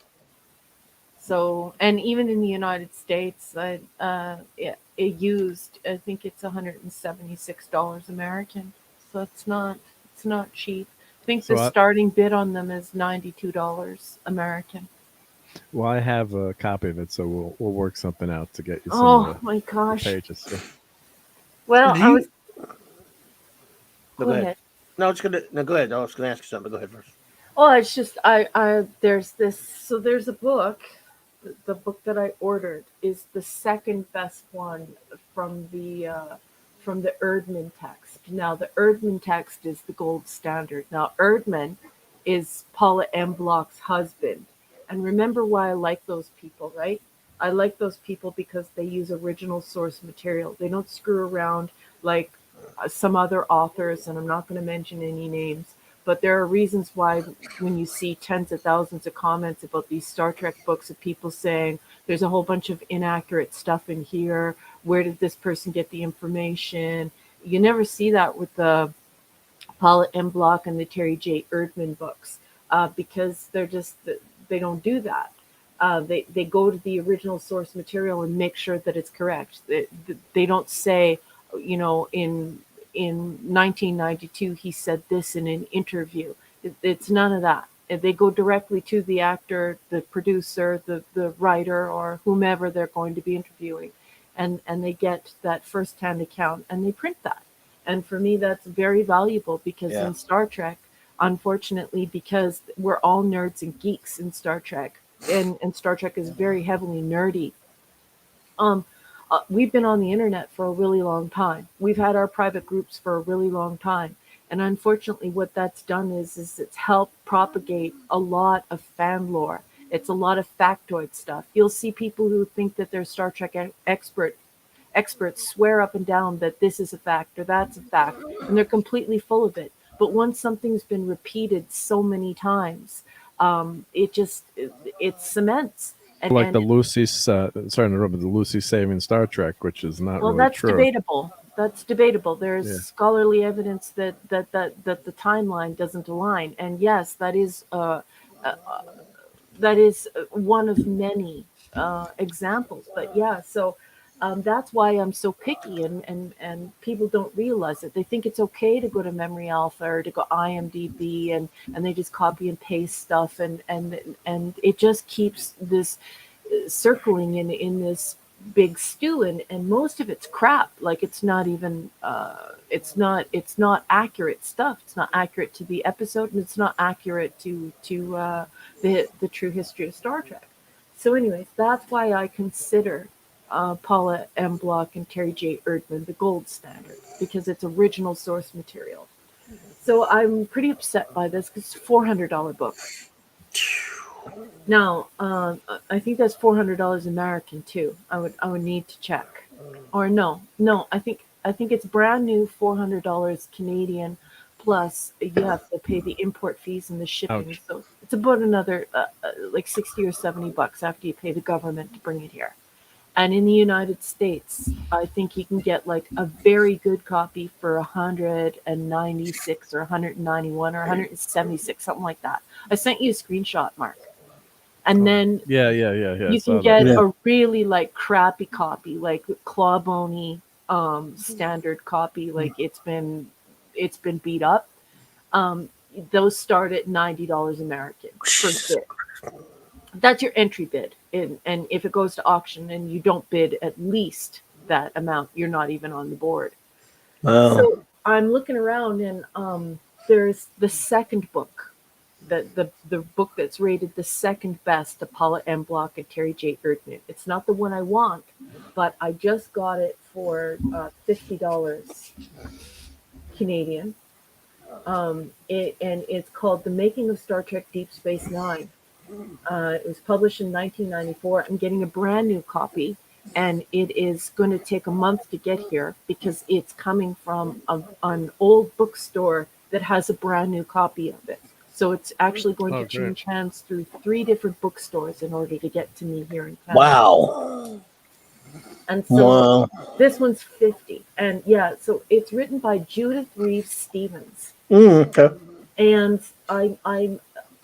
she has not been pointed out to me as someone who is completely full of it, like some other very popular Star Trek authors. There are some very popular Star Trek authors out there who just get their information off of IMDb and get their information off of websites, and it's all crap. But apparently, her information is pretty good. But I was thinking about reading that all the way through, and then just creating cheat sheets each night and doing my own synopsis, which I used to do for Pegasus Actual Podcast, Battlestar Galactica. So we'll see, but I would love to have the Erdman text. And did you know that for that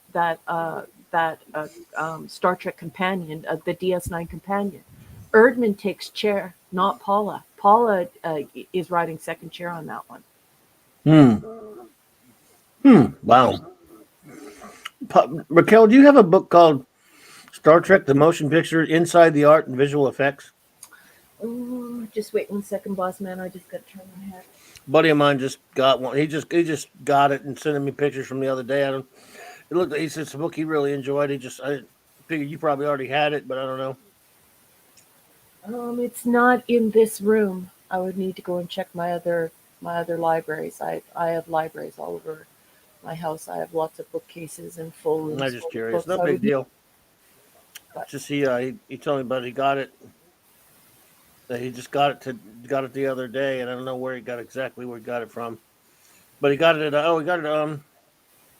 it was a $50 cover price at some came out last September, that's why, but it went down to $30 or $29, so he grabbed it at some store. Wow. So. Yeah, that happened to me when I got Star Trek costumes. Star Trek Costumes is a collector's book. I think its original cover price was $150. I'd need to check it and pull it down from the shelf, but it was an insane amount.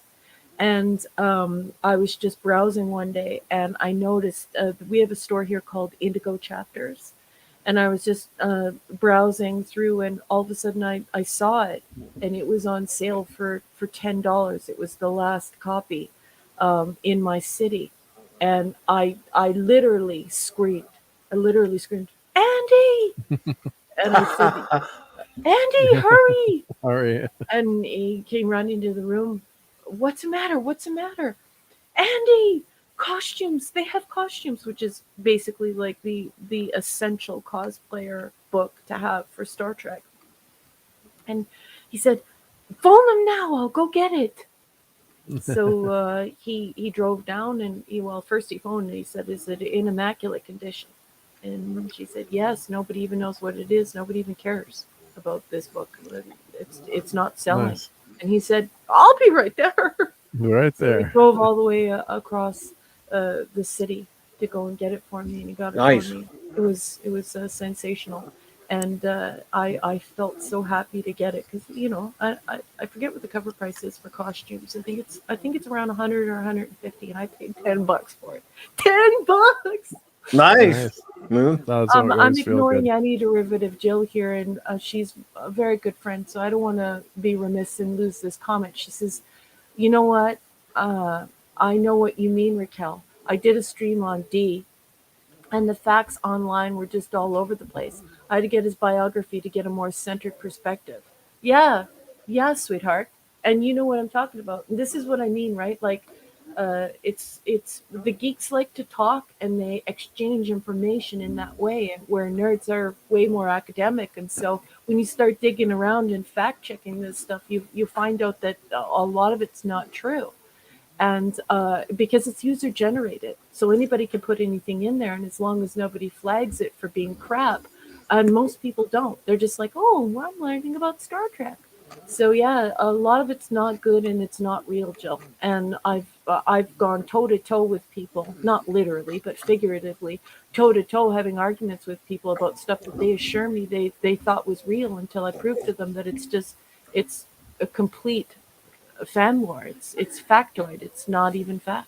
So keep digging, keep being nerdy, because we give the geeks power when we make sure that we look at it academically and make sure that it's correct. Yep. Well. Actually, a really good website is facttrek. I think it's facttrek.com.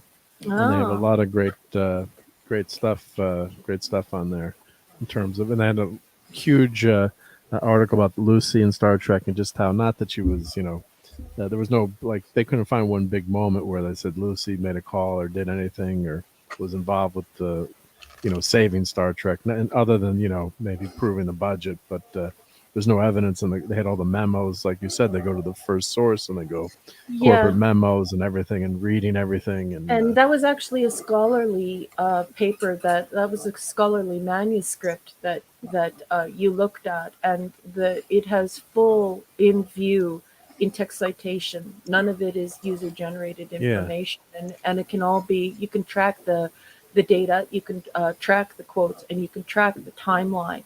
And so yeah, that's why when I mean, I think it's nice and stuff, and it's really cute when these bigger channels and these people who people consider Star Trek experts start talking about how wonderful Lucy is and how she saves Star Trek. It's why you never see me jump in.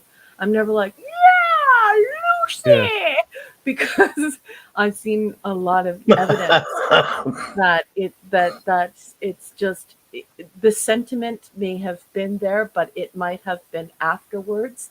And it's likely that it was afterwards. And I've never done a side-by-side comparison of the data. It's something I really need to do. But when I do that, what I do is I actually print everything off, and then I fact check things against itself. And I do that using techniques from comparative literature. So I pearl articles from research, and then I start printing those articles off, and they have to be vetted. They have to be original source material. And then I establish whether or not something is true or it's fiction. And so that's why when people are like I said, everybody's like, Lucy saved Star Trek, yeah! And I'm like, which sounds great, but it's probably not true. I mean, there's a grain of truth to it, but not, there is. But not like, she stood up and, this great speech or something that you can find where she said we got to save it. So yeah, it's but I just posted a link into the chat. So but maybe that's a fun show to talk about. But it's all documented. These guys really did their research, so it's not, yeah. and Yeah, I've people just seen pick that it up. manuscript. I know of that manuscript, and that's it's actually has properly rendered in text citation as they track the data and they track the timeline. And so when you start looking at these contracts and you start looking at when things were signed and what discussions were happening when, and that's another thing I should mention too, right? Is you often hear me say this on Saturday Night Star Trek. It's not that I'm trying to prove that people are lying. It's not that at all. It's just that, like, it's like a broken telephone. The idea of a broken telephone, you sit 100 people in a circle and you start saying one thing, and by the time it gets around to 100 people, it's something completely different. And also you have to realize that we have memories that are very fallible. And so when we have interactions with people, as we tell stories throughout our lives, we begin to develop our own narrative about what happened. And so that's another thing people need to realize in the way that I convey the information on Saturday Night Star Trek. I do it in a more academic way. And the reason being is that you can have someone like William Shatner, Bill, tell a story, and he believes he's 100% telling the truth, but his take is different than, let's say, Nichelle Nichols. And so you really start to look at who is known for telling the truth and telling the truth consistently in an objective way, and who doesn't add subjective spin to their stories. And so then you can begin to shape out what you believe.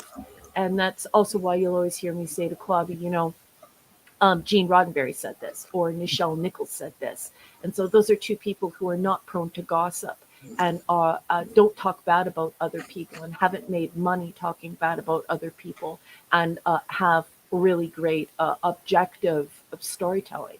So that's why you hear me do that on Saturday Night Star Trek as well. I trust Nichelle Nichols and I trust Gene Roddenberry. No, they were not crap talking other people for money. Yeah. Those Cushman books have a lot of great stuff into it. And he did. Yeah. I mean, he got stuff right out. I mean, he got it from Gene. Everything he got from Gene Roddenberry's records. Yeah, that's true. I've got the first season, but I need to get the other two season books. Yep. That's totally true. Yeah, that's amazing. You have those, Mark? Which one was it? Did you say the those Mark Cushman books. Yeah, Mark Cushman. A I couple think years back. Didn't they have each? Did they do one for each season? Yes, about the I first one. I need to I get think I have just the season one. I think 2 and 3 are like uber expensive right now. I think Mhm. they're. I thought they were still like 20-something bucks or something. I don't know, It but could be. I meant to get the other two last year when we're doing the Yeah. seasons, and I didn't. But I mean, that first was really good. I really wanted to get them. A buddy of mine does have them all. When they first came out, there were some printing problems. I believe, or some mistakes that they did corrected editions of, but they're all taken from Gene's records, Mhm. so it's pretty interesting stuff. And then the other book that's really good is the Inside Star Trek: The Real Did the Story. Justman one. Justman one. Yep. Do you have that one, Raquel? Or Oh yeah. I'm does. sorry, I was reading the chat. I Oh, always that's okay. try and Oh, pay that's attention okay. to Yeah, the chat. thank you. I beg your pardon. What are you no, asking? have you read Inside Star Trek: The Real Story by Solo and Justman? Do you have that book? I believe I have. I read that Okay. a few years ago. Yeah, it's been a few years since I've read that now. Yeah, you do have it. Yep. You've told me about that before. Yeah, I have it as well. Yeah. I have lots of books, guys. If you saw Oh, my yeah, house, yeah, yeah. you'd be like, Oh, yeah. this lady is a lunatic. I'm gonna have to send you the photos of the books I'm sending. So I hope they're not send wordy. duplicates. Yeah. I just hope they're not wordy. No, too many I'll words love in it. them all. I'll Words. I caress think them all. books should I stop will using actually words. caress the books. I will caress them romantically. They're books. I think books should stop using words too much. But yeah. Excuse me. Oh no, let me turn my mic off for a Oh, second. sorry. Yep. The other book that I love, well, Clobby's got to be leave for a second, was Good Ship Enterprise. That's by Bo Trimble. So that was another fun book about all Joe the Trimble. The, Bijo. Yeah, B.J. the Trimble. leader, Bijo. Bijo, or Bijo, yep. Biju.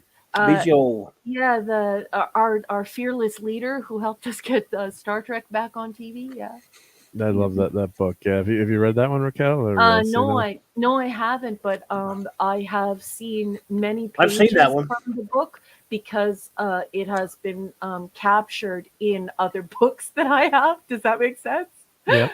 Yeah, Yeah. There are photographs of pictures from the book, especially talking about Spock and the phenomenon of. All right. Well, Wow, that one might end in the box too.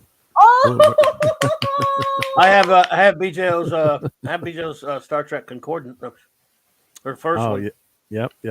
Yeah. one with the That wheel. was the one with the wheel. Yep, I have that one too. Yeah, that's one of my favorite things. Yeah, I got that I on love it. Yeah, I envy Have you them. guys because even if I'm able to read the book, I often have to give it back to the library or You return whatever them? have you because it's just so much. It's so much money here, and the books are so difficult to get. And I just appreciate you both so very much, and you guys are just such great friends to me, and it means a lot to me, and I will treasure those books forever.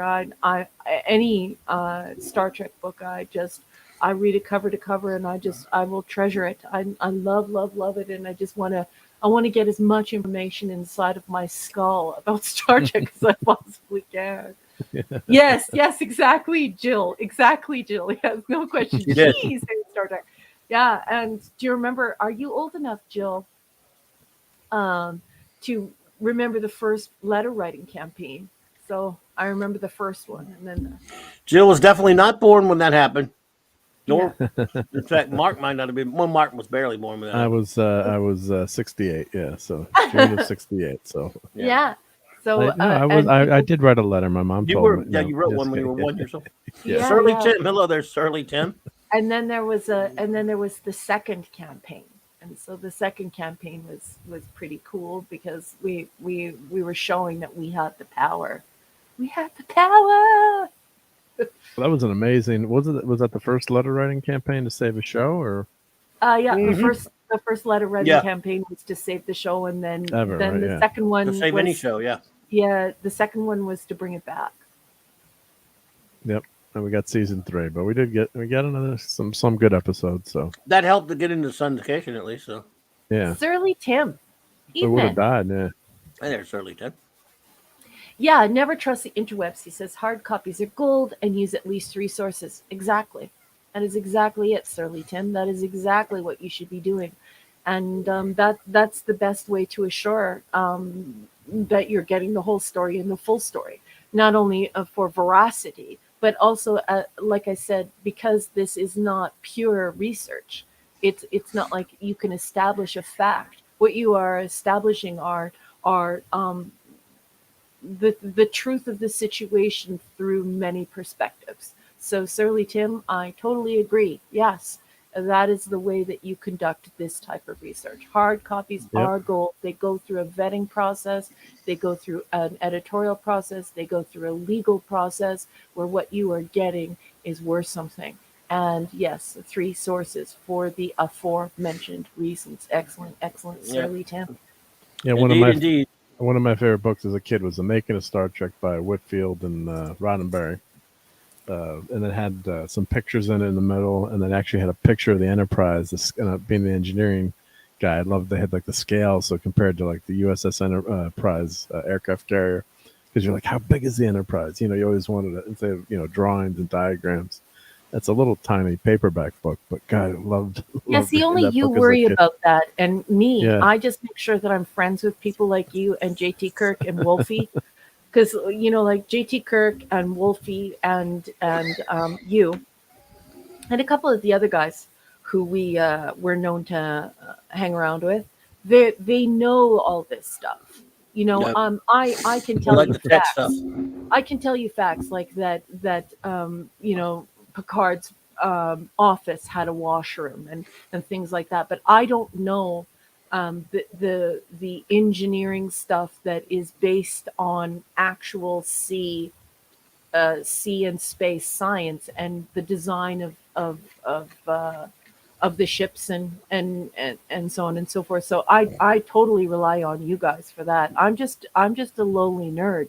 I don't know the geeky let's build the ship stuff. I don't know that Yeah, stuff. So you I don't have the can't tell you much. blueprints to the Enterprise on your shelf that you can go get right now. No, and you know what? That's never appealed to me. I thought it was Yeah. really cool that the NCC 1701D could separate. I thought Yeah. that was incredibly cool at the time. That was like, ooh, shiny things, and Yeah. it wore off very quickly, right? But yeah, I don't know much about that kind of stuff. I rely on you guys for that kind of thing. Yeah. However, if there are like 700 decks on the ship, like in some episodes, I'm like, it's too many decks. How many decks are on this ship? Well, the When original there's- Enterprise, if I'm not mistaken, could actually separate too. That was something they had looked at doing. So They mentioned it sort of in the Yeah. Apple, didn't they? They Yeah. did, yeah. They mentioned it in the Apple, but it was never explored. yeah, we didn't have No. the budget to do it. So No, they didn't have the budget to do it. of course, and and TNG when they did it, they made it last like 20 minutes, kind of like Starship porn, because it was Yeah, such yeah, a big yeah. deal. but I it was love like- that because that's like the Yeah. TMP dry dock Yeah, take. Where you fully get to realize that Oh, this yeah. isn't storytelling, this is futurism. So we're giving scientists, we're giving the folks at NASA, we're giving the public, the unwashed masses, the full idea of this futurism, that this could be realized. This is tech. This is tech to be realized. This is futurism, not Oh, yeah. storytelling. And so that I love that kind of thing. That's also why I'm I defend TMP. TMP is it's like the most beautiful, sexy science fiction, but it's also you're clearly rooted in being at your local planetarium. So it's more of a planetarium experience of how all this would logistically happen and how we could visualize this and make this real. So yeah, it's just amazing stuff, and just the imagination of these things are so good. And yeah, so Surly Tim's those blueprint and tech books are Yeah. amazing. Yeah, so like if you like that Yeah, part I of had the Star old Trek, I had the old blueprints. then you just A tech manual. Yeah, the tech and Okuda's did some great work. David Okuda, yeah, although it was Michael, on- and Denise, Michael, yeah. thank you. Michael yeah. and Denise. Michael and Denise, yeah. Michael and Denise. Although I could they've look at gone- those. I could look at blueprints to the ships I all love that. day. Yeah. I could look at there, just Geek. look at. I can, and I'm not into the tech stuff like those guys are, but I can look at those blueprints all just to imagine. Sometimes it helps me to imagine, like I'm on the ship, looking That's where true. everything is and stuff like that. I like to do. I mean, not all the time. Once in a while, I'll pull up a blueprint and look where everything is. It makes. I think if you're writing an episode, and I'm not, but I mean, if you were, I think sometimes you look at different things in the ship. If you look at those blueprints and those tech manuals and stuff, you can learn certain things about your story. It would just Mhm. seem to me. I mean, it gets my imagination going when I look at that ship and think Agreed. this thing's not real, but they Yeah. put all of this thought into it like it is real. Yeah, and that's what separates the science fiction from the science fantasy, and you see a lot of people debating that today on the internet, as though there's like that it's very subjective, and that it's murky water, and they're not sure, and of course that's complete balderdash. We know that science fiction is about futurism. It's about helping us to grapple with these larger concepts. What will happen when we meet this technology or exceed this technology, and how will society cope? How will humanity cope? What will happen when we meet extraterrestrial life? And that's what it is. It's a mechanism for the exploration of that. And we know that science fiction is rooted in reality and almost certainly possible by scientific means. And we know that when it's not, then it's science fantasy. And that's okay too. Science fantasy can be a lot of fun. I watched the first three Star Wars movies. I liked the first three Star Wars movies. They were good. I love science fantasy. They're a crap ton of fun. Rollicking ride, like being on a roller coaster, super cool. But I will always love science fiction, because science fiction is helping me to reach further than I can reach on my own, uh, to discover what is going to be happening to us when we're no longer here. And certainly Gene Roddenberry felt the same way. That was his only regret. That's the only reason why he didn't want to leave this earth, is he was so excited to think about what we're going to achieve and how far we're going to come, and what the next new frontier is. And that's what science fiction does for us. And it's a beautiful thing that I don't think we should, dilute. It's not a soap opera where people are romantic and getting happy because they're kissing each other. Max Redstone, yep, the Akuda's cutaway, 1701D had a duck in one of the shuttle bays. Uh, by the way, Max, cool, I like the Blake 7 stuff you're putting up there. You've convinced me I'm going to move trial up a notch on my rank. I might have to move it up a notch after you putting some of those lines.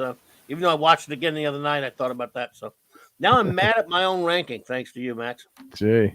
I got to change it all up all over again. And here's one of the best videos I've ever seen on YouTube's of click the link and watch it later. But it's a cutaway of the Enterprises, and the person did a 3D rendering and then just shows you the blueprints and Yeah, I've seen this. and the levels and every level on the deck and how it's laid out, and I could just watch this for hours and hours and hours, and all the engineering stuff, and each level, and it is really realistically laid out, so it gets to be believable. You can see the wheel and the corridors, the elevators, and it's just such a cool video. The person that did this is just so amazing. So it's just with the schematic, and it just brings it to life, and it's so futuristic, and it was so believable even at the time, in the 60s. When you think about it, you believe that Enterprise is a real ship. So it's just shows you where sick bay is next to the bridge, and it's just wild. That helps your show so much when you can. Part of it is to make people want to be living on that ship. It's true. And in the Red Letter Media video where they review that piece of garbage, Picard season 1, in that last 10 minutes or so, when they were that really touching bit with the music and everything, where Mike, I believe it is, explains why people love Star Trek so much and how inspiring it is, and it makes you want to live in that world. When of course, P. Harden doesn't make you want to do that at all. It makes you want to just turn your eyes off. Yeah. And Star Trek makes you want to live.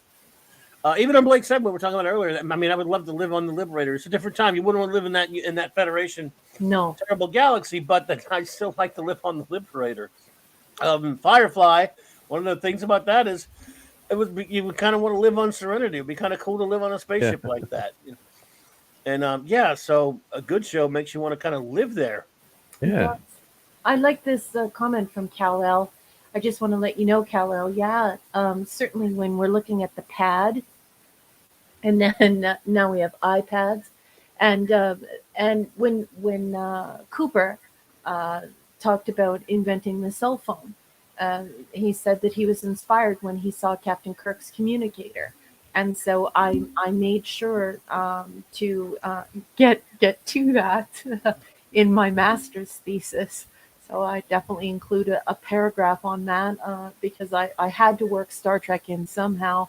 But yes, I talk about Cooper being inspired by that, by Kirk's communicator, wanting to throw the guts in it and making cell phones and the pad and lots of other gadgets. When we look at TMP, we're looking at the Apple Watch. And yeah, really, really cool stuff. And that is Kal-El what it's supposed to be doing. That's science fiction doing its job, inspiring and fueling, and then also imbibing and enjoying. And so it's this never-ending cycle of moving society forward, moving technology forward, edifying human beings, and making us a better version than we were the day, the year, the week before. So love that comment, Kal-El. Indeed, it's this. Well, Yep. everyone, it's been a great night, and you've all been fantastic. I think we should probably start winding it down now. We started out thinking we had nothing to talk about, but it never goes that way. It got late early. Yeah. Yeah, because we'll always think of something. I mean, I don't know if anyone's going to care about it, but we try, and if you do, you're here. We appreciate you. Thank We you. Yeah. really, really do. You were all fantastic being here with us tonight, geeking out with us, which is what the clubhouse is for. Before we say our goodbyes, everyone do some show notes. I would like our wonderful first officer to tell us about her works while I get the link for it, because That's so kind of you. I I'm don't have never it. I thought I going to had the stop link on saying it. that because a lot of people go on these YouTube channels and they just want to pitch all their own stuff. I think it's really generous for you to offer your space to promote my stuff. I love you, Clobby. Love you. Yeah, folks, I write a science fiction short story. I love short story. That's my chosen form, prose form. And I'm selling my stories individually on Amazon. You can download them onto any device. You can also get them on your Kindle. All you have to do is look up R.M. Briggs. My latest short story is Maya, the van on the driveway. And it has been officially dedicated in print to Klobby. So I could sure use your support. I appreciate your support and all of your reviews. And you guys are the best. Thank you very much. I'm so not worthy. Thank you so much. Not worthy to have you here. You've been too fantastic, and we all love the great first officer here, folks. She's amazing. She makes this so worth doing. Yep. Big shout out, of course, also to our fantastic chief engineer. Thanks for being here tonight, buddy. Oh, thank you so much. what you Great got time as going usual. on? Yep. Well, I actually had some videos out this week. So a bunch of enabling videos, Ghostbusters, Migos, and I got a video dropping tomorrow on those action figures they're showing tonight, and a couple of fun, little quick videos. And your favorite, the Funkos. I think you left comments on the Fantastic Four Funkos. You're gonna buy so many of them so they can collect all the dust in your house. You never have to vacuum again. I'm sure that was me. It wasn't you. So so appreciate everyone getting the chance to hang out here with my friends here and just share all our fun experiences and love of all things Star Trek and geek and nerd. And yeah, it's just been a great time. And yeah, just check out my channel. Appreciate anyone who gets over there and watches any of the videos. Much appreciated. So I'm trying to get out some more videos lately. Been slacking lately, so at least I was doing better this week. So, but yep, it's been fun, and thanks for hanging out tonight, everyone. Well, appreciate it, man. Quick show note, everyone. Of course, as we always do on Saturday nights, we have Saturday Night Star Trek. Same Trek time, same Trek channel, 9 p.m. Central Standard Time, Saturday night. Where everyone knows your name. Sorry. What? Sorry. Hang on. I messed you up. I apologize, but I'm seeing Kelsey Grammer there. Saturday Night Star Trek, where everyone knows your name, right? I mean, And that's not how you spell grammar. I was actually choking. No, Sorry. You didn't. No, you didn't do it. Okay. Believe me. I tried to make a joke out of it so I could get to my microphone and turn off or something. But no, I was messed up. Anyway, 4 more episodes, folks. Star Trek: The Next Generation season 5, and then Is that who I think it is in the First Duty? No, he's not back, No. is he? no, He's not in that picture. He's not there. Okay, good. I know not of what you talk. You mean Wesley's duty? He is Yeah. duty. I've heard he is duty. Oh no. Monday night at a special time, 7 p.m. Central Standard Time. The great Stan Loki and I will be reviewing the DC animated film Justice League Doom. And then after that, more shows and wackiness shall ensue. I got another video coming on, dropping tomorrow, another Spinner Rack video. And so I want to thank you all for being here with us tonight. We love Clobby's Clubhouse, and it's just so much fun for us. And you make it so much fun, all of you. We will try to remember everyone. Of course, our wonderful communications officer, Anti-Derivative Jill. Love you, Jill. The great Attic K, the Bronze Wrencher, and the great Chris Persher. Both were here. Love you guys. Thank you greatest for of the wrenching. wrenchers. Eric, you're the best, and I hope you're feeling better, honey. And you still didn't tell me what you made for supper. He's busy. It's a private matter. His suppers are classified. The great Steve Mitchum was here with us earlier. Yeah. Let's see. The great Dad Man fans, the clan were here, I guess, earlier. With their food porn, Yeah. bacon Yeah. pizza. Let's see here if I got far back here. Let's see here. Aravek Sundar, thank you so much. Tim's Talk, thank you for being here. The great James T. Kirk. Yay. JT Kirk, rather. Captain James T. Skywalker was here earlier, though. I know that much. Yep. David Serta, thank you. Pop Culture Republic, thank you so much. The great Kal-El, buddy, thank you for being here tonight with us, man. Yeah. Thanks, Did I say the great Hungry Boy? Of course, the great Hungry Boy was here. The hungry for real femme fatales to return. the one and Aren't we all? only. Love you. Love you. Have a great You night. rock, buddy. You rock. Zacharat 315, a pleasure to have you here, sir. Thank you so much. Tim's Talk. Did I mention Tim's Talk? I think I did, but I'll mention him again. Tim's Talk. Thank you. The great Cardinal Sin was here Cardinal, earlier. yeah. Card, appreciate you, buddy. Thank you so much. And I know he had to run. Max Redstone. Thank you. I just saw him here. The great Max Redstone. We haven't seen you at Saturday Night Trek in a while, buddy, but it's great to see you and great to talk some Blake 7 with you, pal. Well, he We had some appreciate stuff to do, but he'll be back. That's cool. And thank you for the limerick tonight. Yes. Yeah, thank you for hanging with me. Thank you for everything, buddy. We always love seeing you here. Pleasant Valley Picker, thank you for being here. Apollo's Minion, again, thank you so much, my dear, for one of those pictures.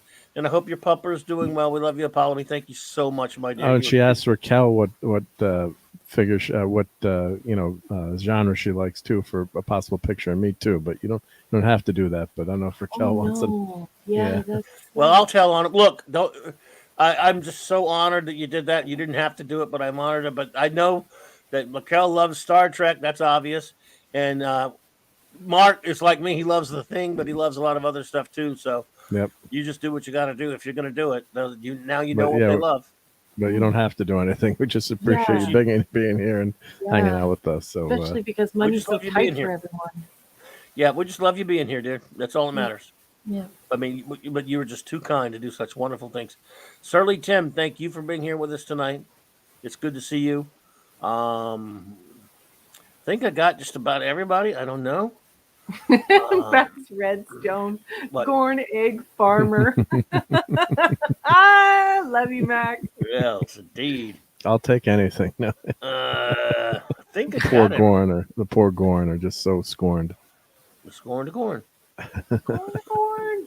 I guess we just want to make sure I had everybody. If we missed anyone, I apologize. My dumb memory, folks. Just one and all. So, if we missed you, it was purely by accident because one and all, other people said, but we truly mean it. What a wonderful community you are. We love each and every single comment you make here and just stir up these wonderful conversations. Thank you so much, each and every one of you. And Max, if you want to use that line in part of a limerick, I'm not good at limericks, but the scorn gorn, maybe you can fit it into a limerick. I don't know. Yep, absolutely. Well, everyone, I will leave you with a bit of fun, and then we'll be out here. Thank you so much, and hope to see you all for Saturday Night Star Trek. Have a wonderful weekend, clobbers, and clobber on. You kids have certainly wound up all the loose ends in this case. Blasted meddling kids.